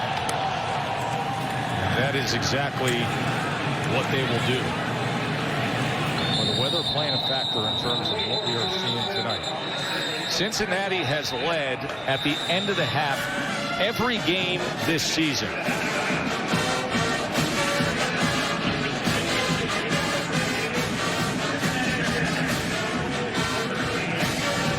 (17-10) is our score at the half. And stay tuned for the Capital One halftime report. Big day in the sport.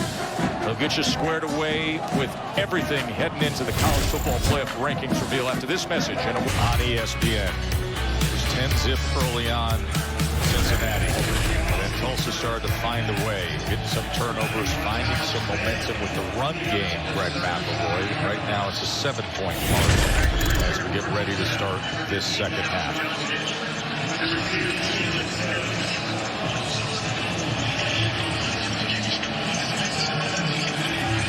Tulsa gets the ball to start this second half.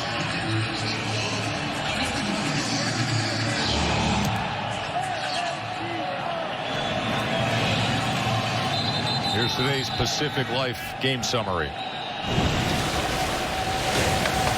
You mentioned it, Tess. It's been about big plays, and Al Pierce has delivered. How about this catch on the sideline, one-handed, and then for the touchdown a little later in the half on the post. Just a beautiful job of him taking advantage. But Tulsa's been really good on the ground. Corey Taylor's averaging over 5 yards a carry against one of the best defenses against the run in college football. And really, if you were to sum it up, it's all about how physical Tulsa got as the game went along. I know they went into halftime with a 7-point deficit, but they were right there. And I know Cincinnati had some adjustments they wanted to make there at halftime. Physicality matters in bad weather, and you're seeing it here, and you're seeing it with this guy too, Corey Taylor. Well, I actually asked Tulsa coach Philip Montgomery about Zach Smith's hand slipping on the ball. He said, we just have to do a better job getting a dry ball in there every single time. He said, I like how we're playing. We just got to eliminate penalties. Straight ahead, and another run for a first down from Corey Taylor. And Hawley mentioned it. Zach Smith was pretty inaccurate. Just 6 of 19, and a lot of those misses, they weren't really all that close. I mean, they were way off the mark. And it's difficult conditions. I mean, to expect him to be 75% passing is going to be a bit of a stretch, but he has to be more consistent, especially on the shorter underneath throws that are considered extended handoffs. First down pass here. And that diving effort at midfield is made by Sleep Stokes. Number 3 on their all-time all-purpose yardage list is Sleep Stokes. Did he go down and get that? It was really close. The ball just a tiniest bit low, but a pretty good throw there by Smith. Taylor, not much there at all as he's brought back by Joel DeBlanco. He's 3rd on the team in tackles. Guy who spent 3 years as a special teamer and now got his opportunity this year in the middle of that defense. Well, he's been the signal caller. Him and Darrell White do a great job. They have a very disruptive front. And that front got kind of pushed around there in the first half by their standards. I was so surprised by that. I certainly didn't expect it, at least not the first half. No. Deneric Prince trying to turn that edge, but he was wrapped up by Javon Hicks.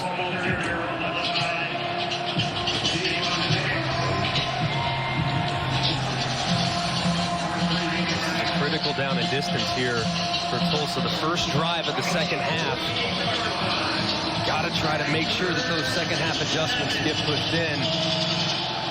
Right here, obvious passing down on 3rd and long, and expect man coverage across the board from Cincinnati.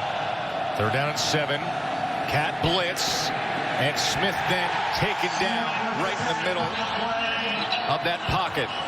That was Curtis Brooks who brought him down.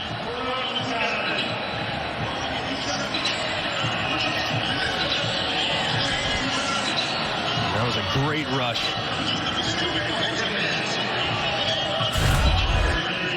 If you look at the top, that corner blitz. You see number 13, Ty Van Fossen, unable to get over the top. J.C. Santana had a chance for a big play, and Smith just didn't see that blitz come until the very end. So Wilson on to punt away. Wilson, who had a 75-yard punt in the SMU game this year. He sends this knuckler down the field, and Montgomery decides to field it and gets a return out to the 19-yard line. On that resume for Cincinnati. American Conference. Listen, this is a tough conference. We talked about this a lot this week, of a conference filled with diverse offenses, different looks, but quality, tough games week after week. Great athletes, and really solid coaching. And those are the two biggest things that the American has. And like you said, Tess, how many different leagues are you seeing? Triple option one week, That's right, and then air raid the next. And then, you know, what you see from Tulsa, which is spread with a power run game. I mean, it's the diversity that you see in this league, really not just offensively, but defensively as well. False start. Offense number 55. 5-yard penalty. Remains first down. And it's no secret that a lot of great coaches, of course, come from this league as you see the American standings. And it's unfortunate this year that the American didn't have ample opportunities to play against the Power 5, because I think this league this year, the depth and the quality across the board is outstanding. It's just disappointing that they didn't have as many opportunities as they would like. 1st and 15 after the penalty. Ritter with time. Shallow cross incomplete. Looking to connect to Pierce. And think of the way we knew UCF to be at the beginning of the year. We knew Memphis to be high quality programs here. No doubt. And then to see SMU rise up and Tulsa rise up. Right, and SMU had the injury bug, and UCF has been a little bit up and down by their standards, but it's a very good league, and everybody respects it.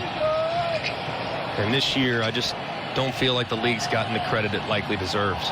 Well, then when it comes to the college football playoff rankings, not getting the benefit of the doubt, as Commissioner Mike Oresco has stressed. 2nd and 15. And taken down, that time is Ritter by Player. Jackson Player, he is extremely disruptive. High motor guy. And he gets after Ritter there. And I don't know if you could drop the first two plays defensively for Tulsa any better here in the second half of this football game. Cincinnati has another pre-snap penalty, backs him up, and then drop pass off the mark, and then a sack. It's been not very well executed from the Bearcats here in the early goings in the third quarter.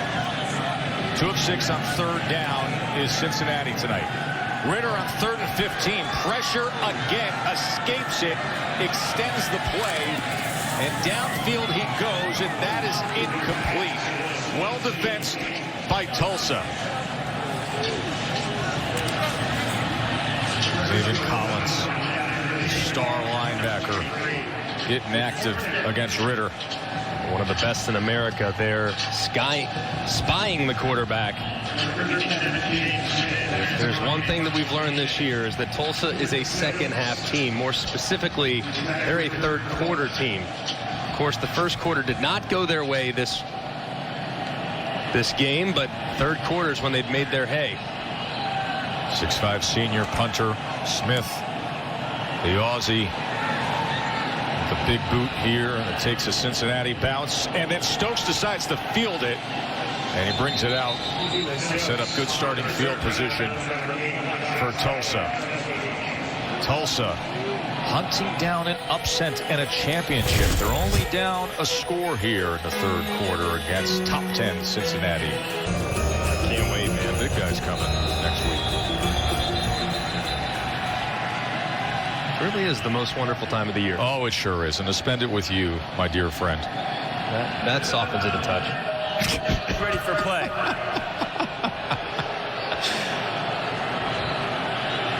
Tomorrow we have the college football playoff selection show. You know, I know obviously all the attention is going to be on the 4, but I'm fascinated to see how these New Year's 6 matchups roll out. And of course, this game here is going to have a lot to say about that. Prince, big run. Deneric Prince.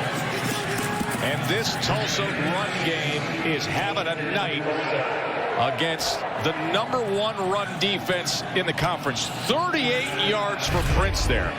Yeah, how about this? I mean, just working right here and then pulling up inside. This is a thing of beauty as they pass that off. Look at just the hole that opens up.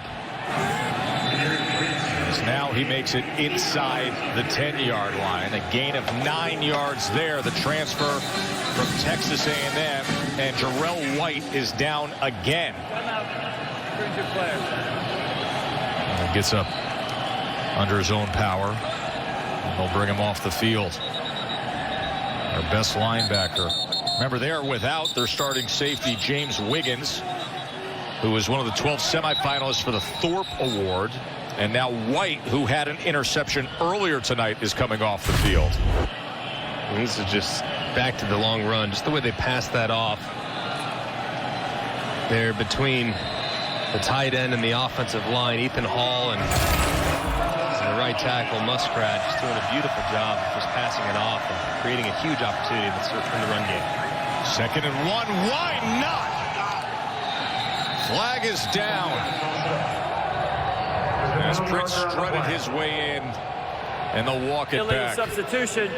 12 men on defense. That penalty is declined. The result of the play is a touchdown. Touchdown, Tulsa. And Philip Montgomery is loving it. His team is believing here in Cincinnati. Well, with the way Cincinnati's running the football, this might be the next step defensively. They might need to put an extra defender on the field. But maybe just hope that the officials don't catch it. But all joking aside, just a beautiful job there by Tulsa's offensive line. First time that Tulsa has played for the American Championship. They came here with a purpose. Cincinnati, top 10, undefeated. But Tulsa here to win. Well, they right now are getting pushed around. And when their defenders engage and initiate contact against these two running backs, both Deneric Prince and Corey Taylor, both those two backs are running through contact. I mean, they're falling forward, and in some cases, they're just running right through the would-be tackler. So not a very good job of tackling so far from Cincinnati, and an excellent job by Tulsa, especially along the line of scrimmage, of pushing those Bearcats off the football. 8-yard touchdown run by Deneric Prince moments ago. Tie game here in the American Conference Championship game. There's Tucker on the return as he slithers his way out towards the 35-yard line. Deneric Prince said, "Hey, Corey Taylor, I can do it too. Let me have some action." He breaks free along the left side and runs right through, lowering his head in the second run, and then finding pay dirt on the third. Really nice start to the second half here for Deneric Prince in that Tulsa run game. The expectation is that a Cincinnati win here would obviously make an argument to try to vault up, but would most likely land them in the Peach Bowl. A lot of people saying against Georgia. But a Tulsa win here, Greg, we got to start thinking about the domino effect of what a Tulsa win would do to the New Year's 6 lineup. Tie game here in the third. Ritter incomplete. Coastal Carolina likely watching this game closely, my friend. I would imagine so. And Coastal Carolina, while I do think that the American is the best group of 5 conference, it's hard to argue with what Coastal Carolina has accomplished this year. They obviously beat Louisiana earlier in the year, and they took care of BYU in that last-minute shuffle. So they have a pretty impressive resume, and if, in fact, Cincinnati goes down tonight, I think they'd be the recipient of the bid. Ford on the swing pass, and Ford finds a seam and is out towards midfield with a Cincinnati first down. Of course, Tulsa would sit there and say, hold on a second now. What about this win against Cincinnati? What about this championship? But the group of 5, the New Year's 6 contenders, I mean, these are 2 programs that have had sensational seasons. No doubt about it. And, of course, the Sun Belt Championship being eliminated. Obviously, we know games being canceled have affected Cincinnati negatively. Will that affect Coastal Carolina negatively? Snap infraction. Offense number 56. 5-yard penalty. Remains second down. Holly?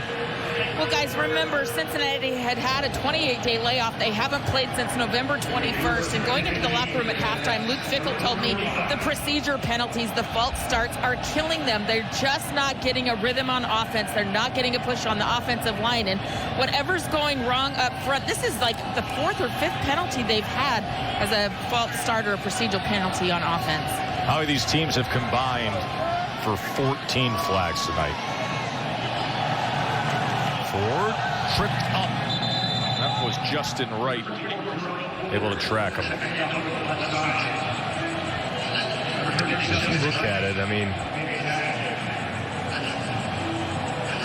See, this is third time's a charm as we've tried to play this game a couple times. Now finally having the opportunity in the American Championship. But if you look at Cincinnati, at some point here, they had the big run early from Ford, but they need to get this run game going a little bit. With the weather and the inconsistency throwing the football for both teams, it's going to be important for them to be balanced offensively because Ritter's missed 4 of his first 5 attempts in the second half. Trying to set up the screen. They do so to Montgomery. Well blocked out in front. Montgomery cuts back in and is down to the 25-yard line. Excuse me, that's Josh Wiley. That was the tight end Wiley there on the tight end screen. Yeah, and I love this. He's going to act right here, and the next thing you know, he's going to drift out. And you're going to have plenty of space out in front. Look at him attract Zaven Collins on the end. Zaven Collins thinks that he beats the tight end in his pass rush. Next thing you know, he's got a bunch of guys out in front to take advantage of the pressure from Tulsa. So 27 yards from Wiley. Big, long strider there. And now Ritter, as he works his way down to the 10-yard line, and that'll move the chains again. He is smooth at 6'4", 215 pounds, 15 yards there. Done a beautiful job with him here. He was really raw early in his career, but he has gotten more consistent. He's always been a great athlete. He's always been an incredible competitor, but he's gotten very consistent in the pass game. It hasn't necessarily been on display tonight because of adverse conditions, but he's grown beautifully under Mike Denbrock's leadership as offensive coordinator. First and goal. Reaching out for the goal line. Touchdown, Desmond Ritter. 10-yard touchdown run, Ritter.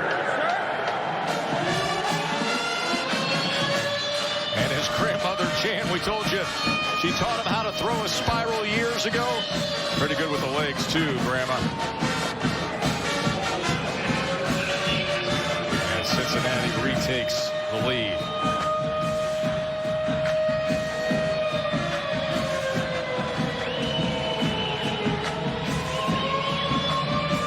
Officials are going to take an official timeout. They may take a look to see, as he reached out to the line, if he had this or not. Yeah. Does he cross the plane? Watch that knee. He's down. Where's the ball? From that angle, it's difficult, and also the ball comes loose too, but as it crossed the plane, obviously the knee was down at that point as well. Knee down. Where's the ball? It's difficult for me to tell from that angle. I don't think there's enough, based on the first 2 angles that we've seen, to overturn the call on the field. John Perry, video evidence is always critical in making these decisions. Yeah, angle is everything unless they can potentially piece something together. Where is the ball in relationship to the right knee thigh area? So regardless of the angles being used, they could potentially piece it together. The question will be for them upstairs, is it enough to make the change? I think this will be a play that there's 3 terminology. It's overturned, it's confirmed, or if they just can't tell based on what they see, it stands. And based on the angles that I've seen, I think this call is going to stand, John. I don't know if you agree. Yeah, I like it as a stand. We'll see what that announcement After further brings. review, the ruling on the field stands. It is a touchdown. And it is a touchdown. So Ritter, the 10-yard touchdown run. It was a really nice response drive by Cincinnati there. Very nice. Say, hey, look, we're going to take some of your medicine. You just ran it right down our throat, and we're going to give it right back to you. And Ritter being physical there, that sends a message to his team. The defense will respond to that. The offensive line will respond to that. And there were some great blocks in that touchdown that they are going to be celebrating there on that Bearcats sideline for quite a while.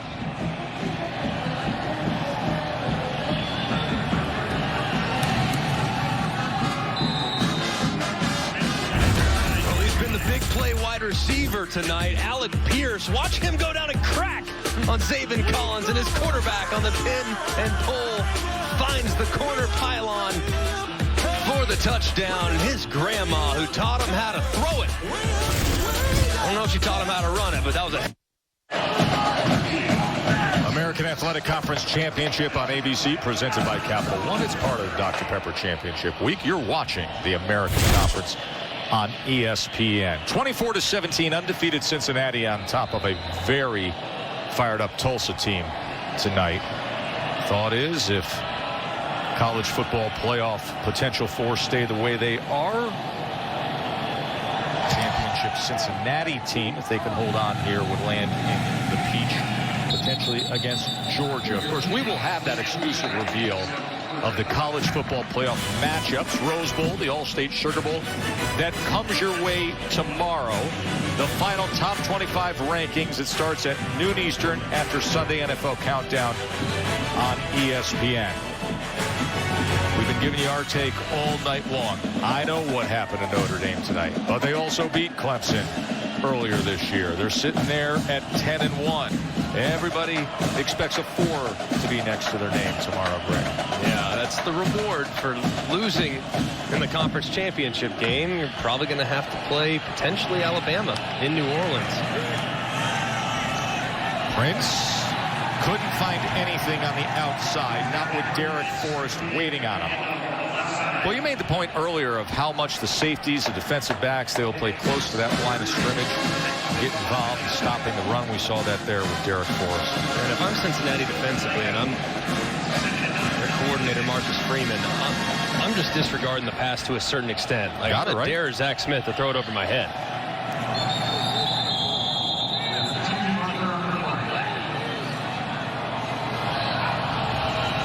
Offside. Defense, number 92. 5-yard penalty. Remains second down. Whereas Brooks will get a little anxious. He had that sack earlier in the second half. Yeah, and it's been a couple times now when Bearcats have jumped into the neutral zone. But so far, Tulsa has run the ball with pretty good efficiency throughout the course of this game. But the one thing they haven't done is really do anything through the air, especially over the top. If I'm Cincinnati, I'm selling out against the run. I can't let this Tulsa run game beat me the way it has here in the first 2.5 quarters. False start. Offense, number 73. 5-yard penalty. Remains second down. Jarrell White, the star linebacker for Cincinnati, has returned to the field for the Bearcats. There's Jarrell. Has 16 penalties in this game.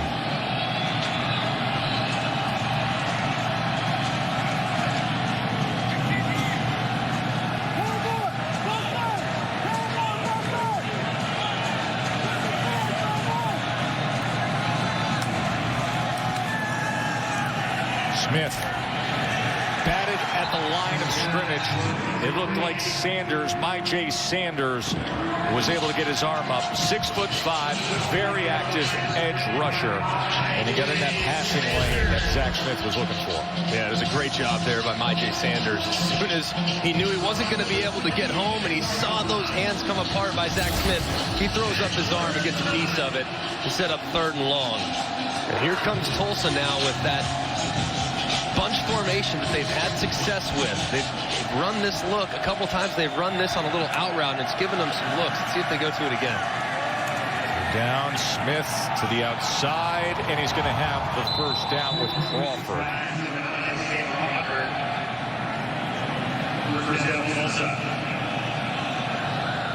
Very nice there by Smith, stepping up in the pocket. Not an easy throw there, too. Drifting just a little bit to his left, but throwing a nice ball there on the sideline. That ball was in the air a long time. Prince waited for that block, got it from Tyler Smith. Remember the comebacks that this team has had this year. They trailed by 10 earlier tonight. They tied it at 10. They tied it at 17. Now down a touchdown here with just over 5 minutes to play in the 3rd. This team just absolutely refuses to quit.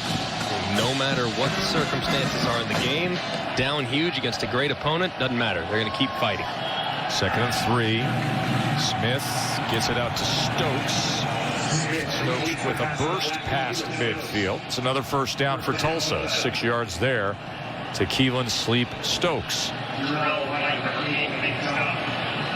You like that nickname, Sleep? I do. I do too. Got it when he was in 10th grade. started making plays. Coach said we've been sleeping on him. Taken down by MyJ Sanders. Leads the team in sacks and brings down Zach Smith there for a loss of 8. Just a great job by MyJ Sanders. Starting upfield and working inside there against the true freshman Muskrat, who's in for the injured Chris Paul. Went out earlier in the game. One of the best pass rushers in America right there, setting up the freshman, working inside and dropping his quarterback.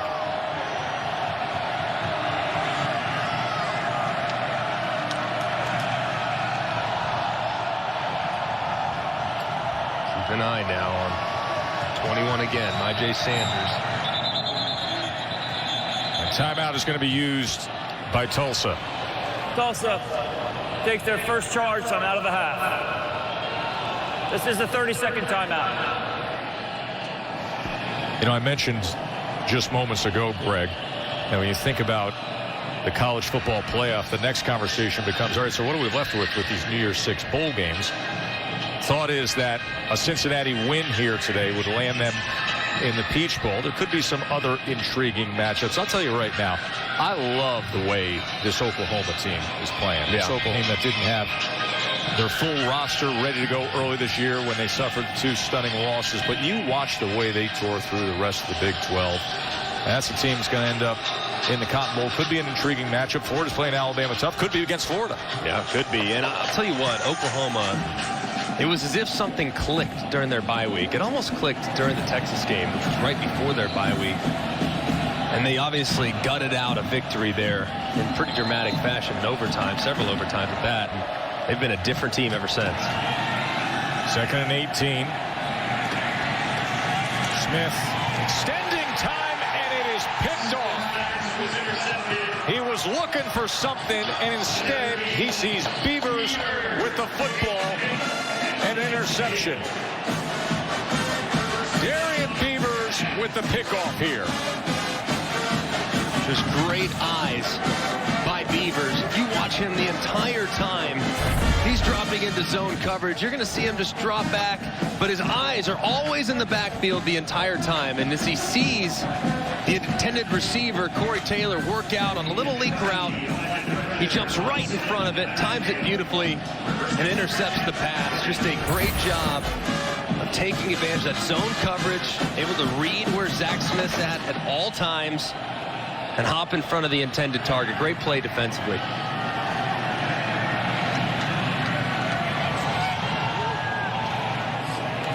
now Jerome Ford, as Ritter will keep it, pulls it from fourth down, and glides for a first down. He celebrated a turnover this way here in Cincinnati. Boy, that was big time. Wow. That was solid. Beavers there. Vince Carter, our colleague, would be jealous of that one. He was in the air for a while.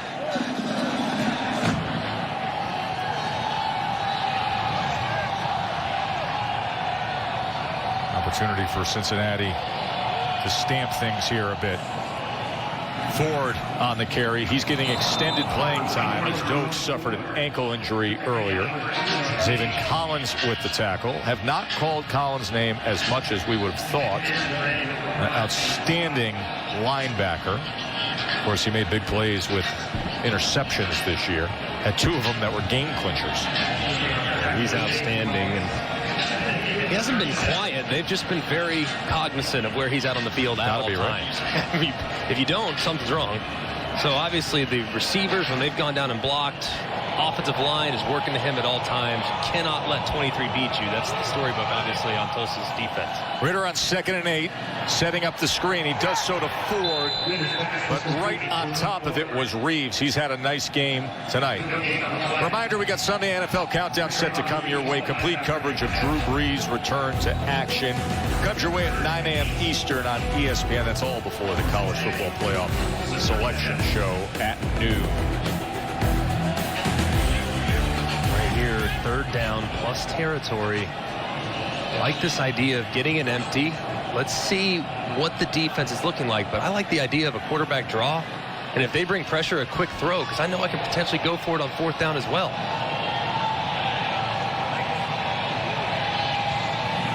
3rd and 8. Quarterback draw. It is. First down. It is. And Ritter will move the chains. It'll be a first down at the 25-yard line for Cincinnati. Yeah, I love that there. Obvious passing situation. 3rd and long. Hit him with a little quarterback draw and get your running back out in front, too. So actually quarterback lead draw. And who does he lead on? Zaven Collins. Just really nicely done there. Excellent call by Mike Denbrock. And that way, even if he's short, you get a chance to go for it on 4th downs. Just taking advantage of where you're at on the field and the situation in the game.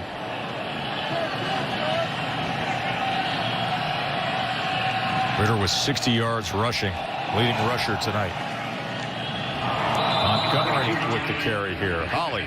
Well, guys, Desmond Ritter has shown to be very effective with his legs, but he didn't start out the season so great at quarterback. A little bit of a slow start. Here's how it started. This is a very popular internet meme, and I love how it's going for him. Look at the 5 games, 11 rushing touchdowns. He has been terrific with his legs. We've seen him extend plays here in the last 2 series, and I love that he finally relaxed. He started trusting the pieces around him a little bit more and not pressing. It's going pretty good for him right now.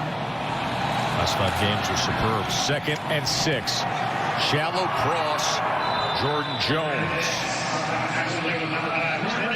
So that'll be a first down for the Bearcats.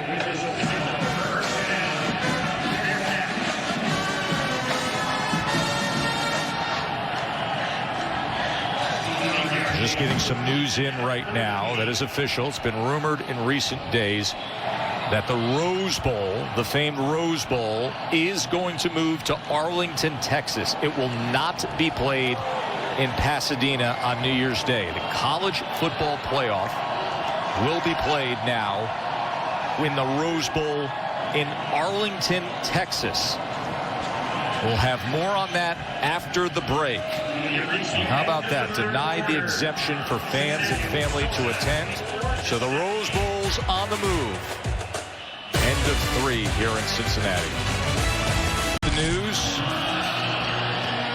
College football playoff will take place in the Sugar in New Orleans and then in Arlington, Texas. Moving out of the Rose Bowl with the concerns, the COVID concerns, and the local government regulations there in Pasadena. Folks, it's happened before. History has a way of repeating itself. There were great concerns and government prohibiting large gatherings back in 1942 after the attack of Pearl Harbor. And the 1942 Rose Bowl was played at Duke. It was played in Durham, North Carolina. Anytime you go down to Duke, you do a basketball or football game down there, you see the placards, site of the 1942 Rose Bowl. Oregon State beat Duke 20-16 in the 28th edition of the Rose Bowl back in 1942, with great concerns of a potential attack on the west coast of the United States back then on New Year's Day. And now the Rose Bowl moves to Arlington, Texas because of COVID. Remember, there was the request that was made for an exemption so that families could come and see the game. Brian Kelly at Notre Dame said, I don't know that we would play in the college football playoff if families aren't allowed to see our kids play. Well, now the game's been moved. I think it's the right move, too. I mean, to create that playoff environment, and obviously with sensitivity to what's going on in the city of Los Angeles. We were there last week, did a game in the Rose Bowl, actually, and for the players and their families to be able to go. So I think it's the right move if they feel like that's what's in the best interest of the teams. 3rd down and 7. Cincinnati looking to extend their lead. Ritter inside the 5. And that is complete to Michael Young, short of the line to gain. It was 3rd and 7. He gets 5 yards there on that catch. And they'll look at it. Did he get underneath it? Yes, he did. That right hand secures it. Set up a 4th and short. And right now, Cincinnati's offense on the field with heavy personnel. 4 tight ends in the game for the Bearcats. And Jerome Ford is the back.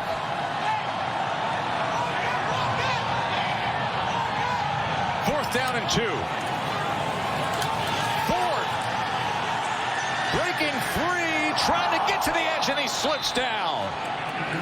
Great penetration penetration by the Tulsa defensive front. Ford was looking for anything, but on 4th down, he loses 3 yards. A turnover on downs here in the 4th quarter. Tulsa stops them. Still just a touchdown margin. And tough, but my goodness, they have battled through. Has it ever been tough? Now 2 tough teams battling to the end here. Taylor testing that right side. He's taken down by Brooks. 12.5 minutes to play. Cincinnati coming in 8-0, but having not played in a month.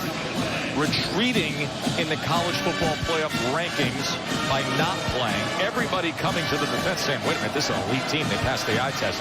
This Tulsa team, though, came in tonight, and they have fought them hard, Greg.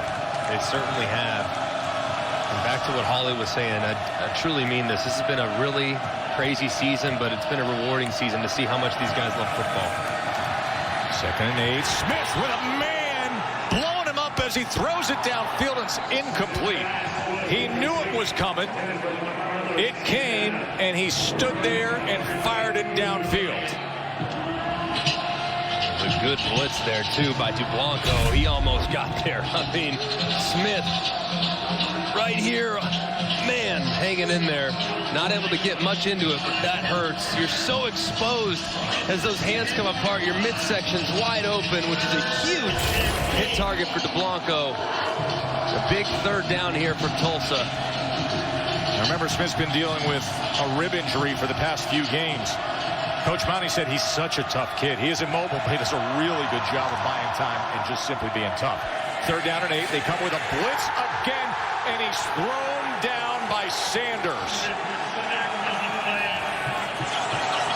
That is not a safety. Obviously, he was thrown into the end zone.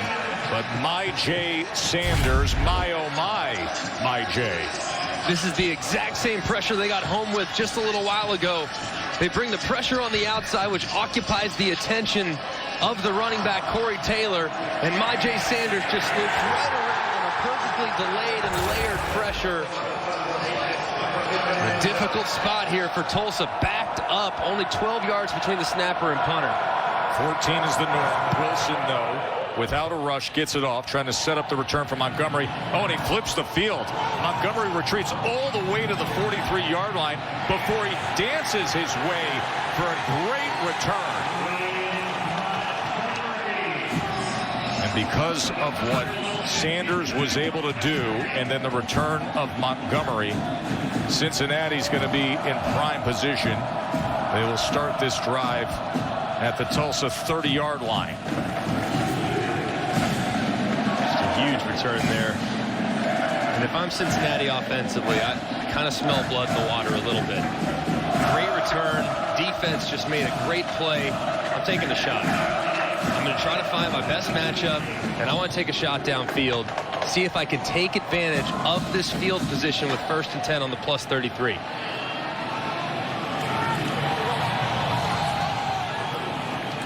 Ford off the pitch, and Ford unable to find anything. Good pursuit down the line. Zaven Collins finished it up. Zaven Collins, who came in with 11.5 tackles for loss, 4 sacks, 4 interceptions, and 2 pick-6 touchdowns. He's amazing and is so instinctive, and part of the reason why he's so good is he's played a few different positions. He used to play quarterback and, of course, grew up playing every sport. So he is a very good athlete that has great feel for the game. Ritter, quarterback run. Well, Zaven Collins played all of those sports because he lived in a tiny town, Hominy, Oklahoma. He's from the country. He often goes hunting. He said, you know, before the game, I listened to a little Johnny Cash to keep me calm, get me in the mood, but I ramp it up as we get closer to game time and hit a little Pooh Shiesty, you know, blood in back. And he said, you know, I'm all over the place. I'm a valedictorian of my high school. I've had the opportunity to do a lot of different things in my life, and he is a well-rounded, complete athlete. Also a gymnast when he was young, and you can see that agility when he makes a move. Yeah, he told us, listen, I'm all about competition, and you see it with him. 3rd and 3. And they're going to have the first down here with Bruno Labelle. The senior who missed a few weeks with a knee injury. He's really their hammer, their blocking tight end, but gets involved with a 14-yarder there. And he's not exclusively a blocker. I mean, he can catch the football. Now, is he the better option between Wiley and Taylor and himself in the passing game? No, he'd be 3 out of 3 with those 3 guys, but he is capable of contributing. And right there, he does a nice job. He's actually 3rd in the progression right there. Keep working on the shallow cross and find some open space. First down at the 12. Ritter inside the 10, tracked down by Goodlow. Ritter knows that one got to beat, and he might have found the end zone yet again. That was a heck of a pursuit there by Goodlow. Initially, he crashed, which indicated to Ritter that he could pull it and get around the edge. But a good recovery by the defensive end, who tracked him down for a short gain. Cincinnati trying to win their first American Conference championship. They were in this game a year ago. 2nd and 6. And flags come in again. That has been the constant theme with the free snap stuff. False start. Offense number 11. 5-yard penalty. Remains 2nd down. College football playoff selection show tomorrow. There's been such outrage over Cincinnati retreating in the rankings in recent weeks as they didn't play over the course of the last month. We'll see what a championship does for them tonight in terms of the number that's next to their name. Win this game and there's a New Year's 6 invitation. Most feel it'd be the Peach Bowl against Georgia. Commissioner Mike Oresco has been quite upset. Said the CFP selection committee has to do some soul searching, that they're undermining their credibility. Snap from center off there, and Ritter just has to fall on it. Ritter wasn't expecting it. There, miscommunication between him and his excellent freshman center, Jake Renfro. Selection show comes your way at noon Eastern. Renfro, the true freshman center, came in 5 games ago against SMU for the injured starter, Jakari Robinson, and he's been in there ever since. So now 3rd and 18 after that. Don't need to get too greedy if you're Ritter. If you find a matchup you like, take a chance, but don't get too aggressive. Was underneath with the screen to Ford, and Ford is taken down. It was Zaven Collins the first to get in there, and then Goodlow cleaned it up, but Collins read it right away. Great job. Look how quickly Zaven Collins recognized the screen. He goes up, and he, of course, beats Dylan O'Quinn, the left guard, to drop Ford in right around the line of scrimmage. That's good recognition and understanding of tendencies on 3rd and long. A lot of teams go to the screen. At times, Zaven Collins fully prepared to make it mean nothing. 37-yard attempt by Cole Smith to try to push the lead to 10. Snap was high. They did get it down, but they got a piece of it.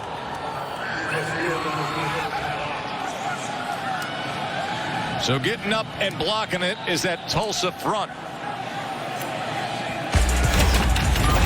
They are fighting for every bit of it. Look at all those Tulsa players getting right up in the face of Cole Smith. Down margin after the blocked kick moments ago. That was a heck of a play by Jackson Player, the big defensive tackle, who's barely scraping 6 foot tall to penetrate and get up and block that field goal attempt.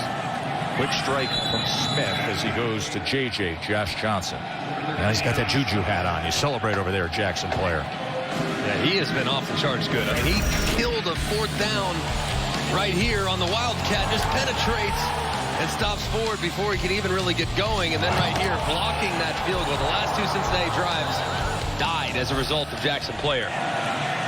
Smith comes to the near side and connects with J.C. Santana.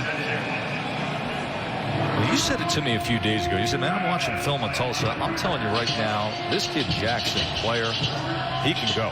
I really like him. I like Tyler Stevenson up front. They got a couple guys in the trenches, man. They're a handful. And Cincinnati's found out tonight, it is tough sledding against that Tulsa defensive front. Here's a 3rd and 1. And they're going to have the first down thanks to Corey Taylor. Corey Taylor goes ahead for 2 yards there.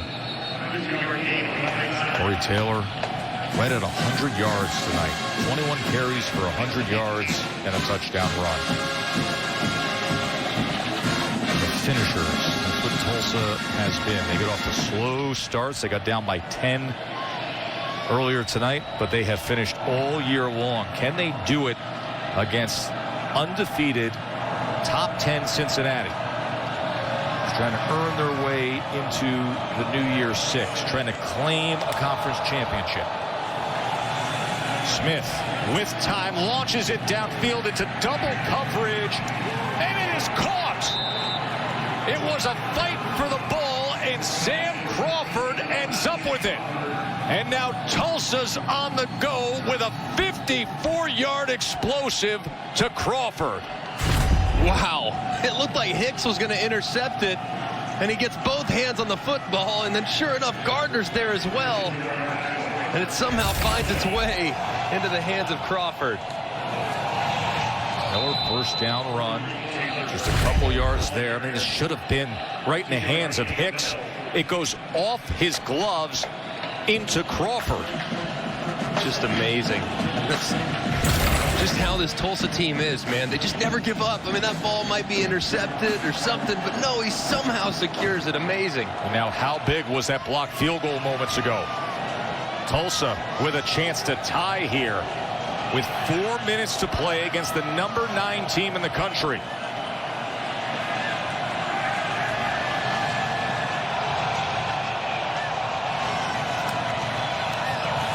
Smith with a man in his face to the end zone. Incomplete. He was looking for JJ. It was DeBlanco who got in on Smith again. He leveled him moments ago, but Smith, a tough guy, has been dealing with a rib injury for the past month, but hanging in there. He's tough as nails, man. You know he's had a long night just by looking at his jersey. That's right. He has absorbed some hits throughout the course of this game, and he's battling, man. Got to respect the effort he's putting forth. 3rd and 8.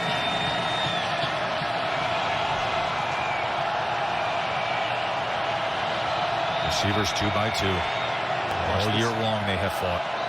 And coverage, so they're going to call timeout. 2 they've been. Down by double digits and roaring back. Can Coach Monty's squad do it here, trying to tie the game when we return? Trenches. And if you look at Cincinnati, had opportunities to put this thing on ice, but Tulsa refusing to go away. Desmond Ritter's been excellent. Has really started to use his legs here in the second half. But it's Cincinnati's defense now with their back against the wall. Working against the Tulsa offense. They had a big play just a moment ago. 3rd down and 8. Under 4 minutes to play. Trailing by a touchdown. Smith steps up in the pocket to the end zone. He goes. It is caught. Touchdown, J.C. Santana.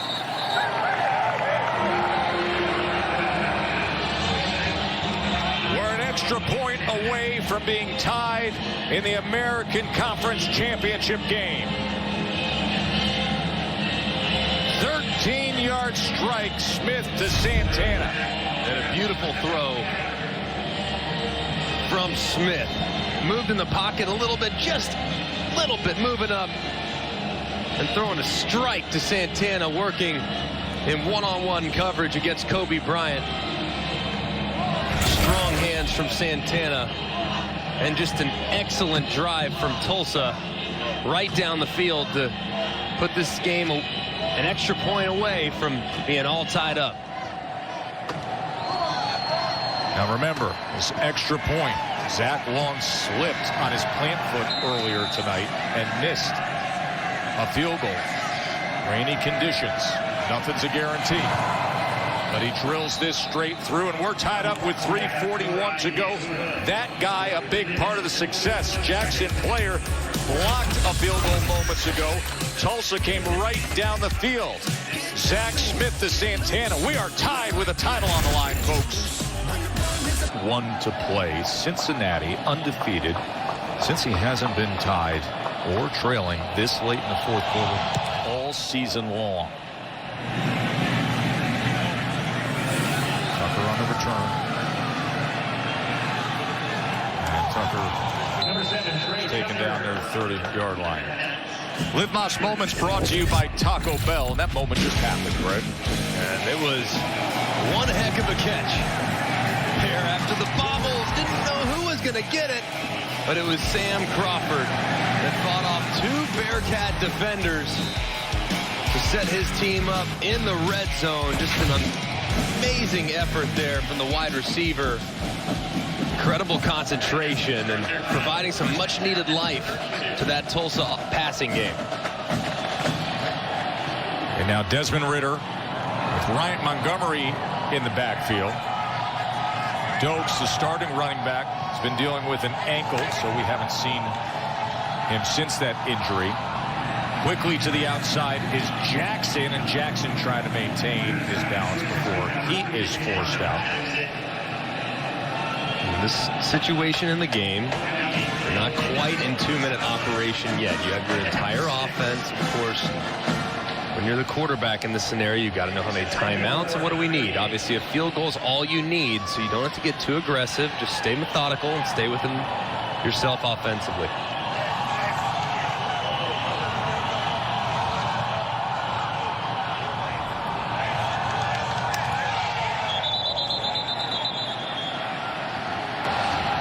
Full start. Offense, number 55. 5-yard penalty. Remains second down. 18th penalty of the game combined. Remember, they hadn't played in a month. This was one of the things that concerned Luke Fickell. A reminder that Monday Night Football coming your way from right here in Cincinnati. 8 Eastern, 5 Pacific. Steelers, Bengals. Coverage begins with Monday Night Countdown at 6 Eastern.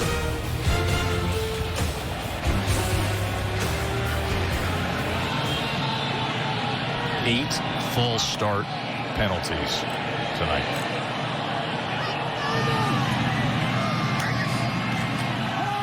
Ritter on 2nd and 9.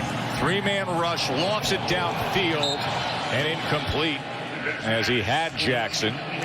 The 3rd down and 9. American Athletic Conference Championship game. Glad you're with us.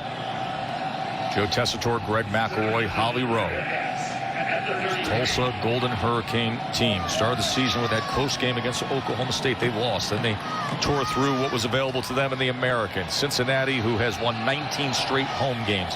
Top 10 team.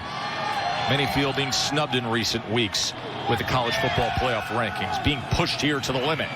3rd and 9, and it is complete downfield to a first down to Alec Pierce. Alec Pierce has had a huge night tonight. 146 yards receiving, Greg. Yeah, and beautifully done, too, by Ritter. You see the free safety there kind of cut that crossing route, which allowed Pierce one-on-one on the over route right behind it. Just an excellent catch there by Pierce on the ball thrown slightly behind. 3rd and long, they got 20 yards. Quick swing to Ford. And Ford with the blockers in front, including Ja'Shawn Jackson. They'll take it ahead for 8 yards.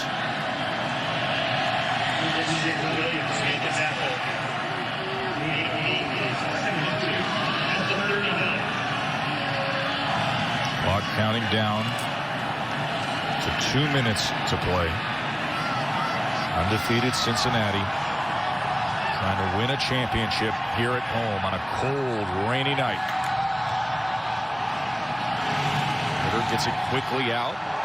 That'll be a first down as he goes to Tyler Scott, freshman receiver. Remember the exclusive reveal, the college football playoff matchups, the New Year's 6 games, everything you need to know, the 4-hour special. It's noon Eastern tomorrow. Greg, you're going to be working in studio all day tomorrow. Can't wait to hear everybody's opinion. Or will Cincinnati land if they can win this game? What happens to Tulsa if they get a signature win like this? So much still to be decided. Ritter, first down run as he just gets to the 29-yard line and took a hard hit as he reached the sideline there. There's big Zaven Collins coming in with Evans.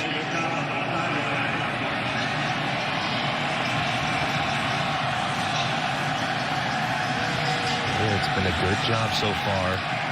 Mike Denbrock, the Cincinnati offensive coordinator, mixing it up. Some short passes, be mindful of the down and distance. Sometimes you're so worried about the clock, you're not thinking about the down and distance. At this point here, as they now are kind of knocking on the door of field goal range, expect Tulsa here, maybe in a play or two, to start to ramp up the heat, start thinking maybe some pressure, see if you can't knock them out of field goal range with a sack.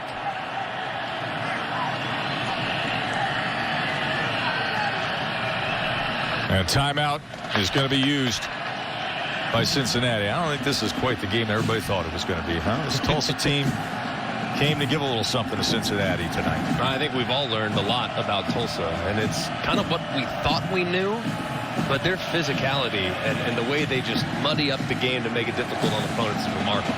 The ability to run the ball early on really set the tone, didn't it? And then a few key plays, a really Jackson player. I go back to that field goal attempt when Cincinnati was going to go up by 10 here in the fourth quarter, and there he is. I mean, this is a stocky, tough interior defensive lineman who penetrated on a field goal, got his hand up, and made the block. That was a huge play to put them in position. Yeah, it was massive to give them a chance. And, of course, they go right down and tie the ball game. Cincinnati trying to answer here against what's been a very stingy Tulsa defense all night long. See how he's got that decal, that American Championship decal just ripped off his jersey right there. That's a D tackle, folks. Second down and 6. Cincinnati trying to get in a better position here. And that is off the mark and a bit dangerous for a moment as Evans was closing on it. Third down and 6 now. Nothing's a guarantee with these weather conditions. It has been pouring rain all night long. Saw a place kicker who slipped on his plant foot earlier. Third down and 6. Right here, obviously, right there on the fringe of field goal range. Love to obviously get a little closer, but you don't have to throw it if you don't want to. But if you do, I highly recommend looking in the direction of the guy that's been your go-to guy all night long. Alec Pierce, number 12. He's at the bottom of your screen. Third and 6. Ritter is going to run it himself. And it'll be fourth down and about 2 there as Ray made the tackle. Holly. Well, guys, keep in mind Cincinnati's kicker has been out with COVID protocols. He missed about 14 days recently. Luke Fickell told us he's developed a little bit of a pull since he's returned. He hasn't been super confident in him. We already saw one kick block, so that's just a little context if they have to go for a game-winning field goal here. Yeah, to that point, Holly, he said, listen, he's not even doing kickoffs tonight. We just want to keep him fresh for the opportunity for the field goals, and now he will have the biggest opportunity of all. 63 seconds left in a championship game, trying to give his team the lead. And knowing, too, if your kicker has a bit of a tendency to pull the football, as a right-footed kicker, being on the right hash makes an awful lot of sense. That way, he can aim at the near upright, draw it right between them. So I think that might have played a factor, too, on that third down call by Mike Denbrock.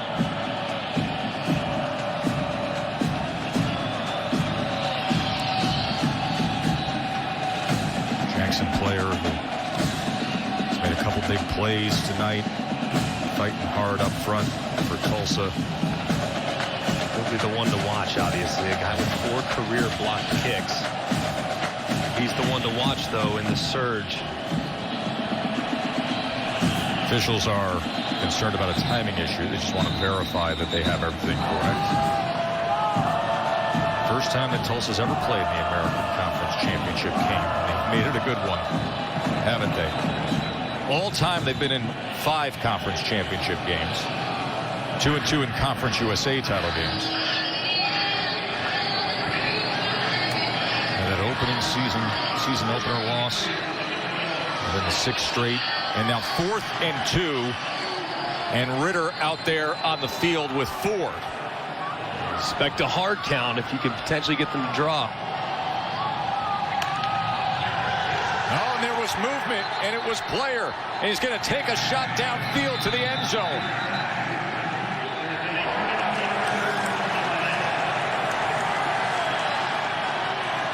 You saw Player jumping in. Offside.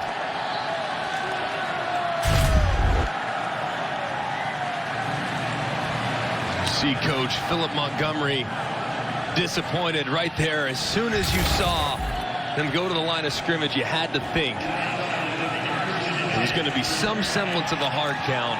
See if you can't get a free play, free first down. Just a great job there by Cincinnati, staying in there, picking up the first down without even really having to snap it. I want to remind you to stay tuned for the live trophy presentation here on ABC. So the penalty gives him a first down at the 19-yard line.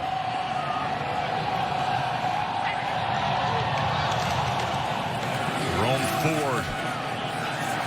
Can he get to the edge? Trying to turn the corner. Ball is out. And Cincinnati jumps on it. Michael Young was there. Got to remind your backs, too. Don't even think about getting close to that sideline. I mean, great collision here. Right here. Very close. As a result, clock stopped right now. And it could be winding. Don't you dare go near the sideline if you're running the football and you're Cincinnati. 2nd and 6. Forward again. Don't worry about the sideline. He's going to snail crawl forward. Have that clock bleed down.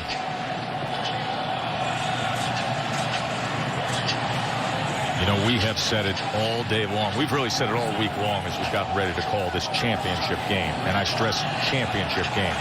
So much of the conversation, so much of everything this week in college football, really in the sport for a while now, is about the college football playoff, the four. And we lose track of what happens. We lose track of how much championships matter. Playing for something matters. So even though you can sit back and say, hey, Cincinnati's been done wrong. Cincinnati didn't play. There were COVID issues, and all of a sudden they see themselves retreating in the college football playoff rankings. Winning this game, winning this league matters greatly. That's their ultimate goal. And talking to Desmond Ridder earlier this week, we asked him, well, what do you think about the playoff? He said, yeah, it is what it is. Okay, what do you think about playing the championship game? Hey, that's when his eyes lit up, because this is the game that every single player across college football, they circle. Winning your conference championship is your first goal, always. And being able to do that on your home field, potentially for Cincinnati, has got to be a remarkable feeling after a fantastic year.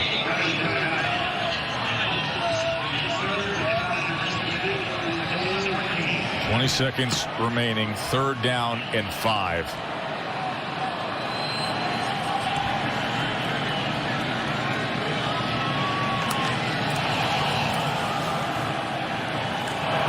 As Ford will be taken down by Jackson Player. Offside penalty moments ago extended things, allowed Cincinnati to get a little more yardage, to take more clock, and to set up the potential game winner. Just a little surprised that they decided to run the ball there after the timeout. They could have attempted the field goal with a little less time. And if, in fact, the ball is bobbled or the snap isn't good, the holder could jump on it. So you attempt the game-winning field goal on 3rd down as opposed to 4th down to give you a little bit more margin for error. But opting not to do that, calling their final timeout with 3 seconds left for a chance to take home the American Athletic Conference Championship. That holder will be the starting punter, James Smith. That snapper will be Kason Pfeiffer. And it'll be Cole Smith kicking, trying to win a championship for his undefeated team.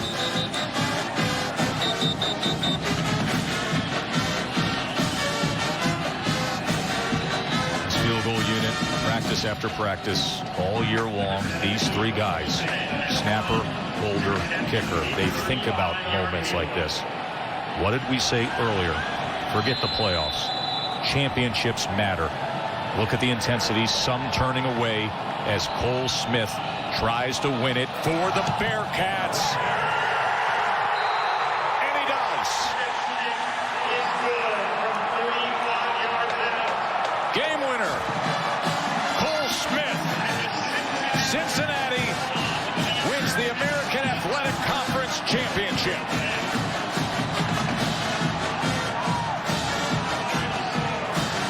A 34-yard field goal for Cole Smith caps it.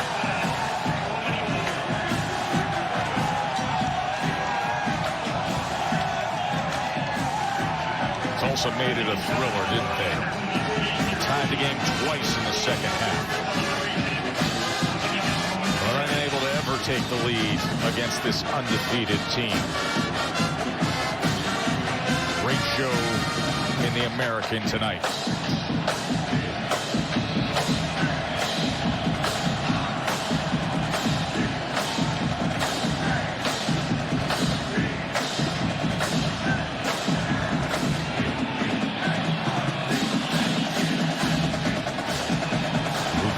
Think about what he's done with this program. He had concerns about his kicker coming off COVID protocols, having a muscle issue. They didn't have him kick off tonight, but he got it done when it mattered most. Game winner, Cole Smith.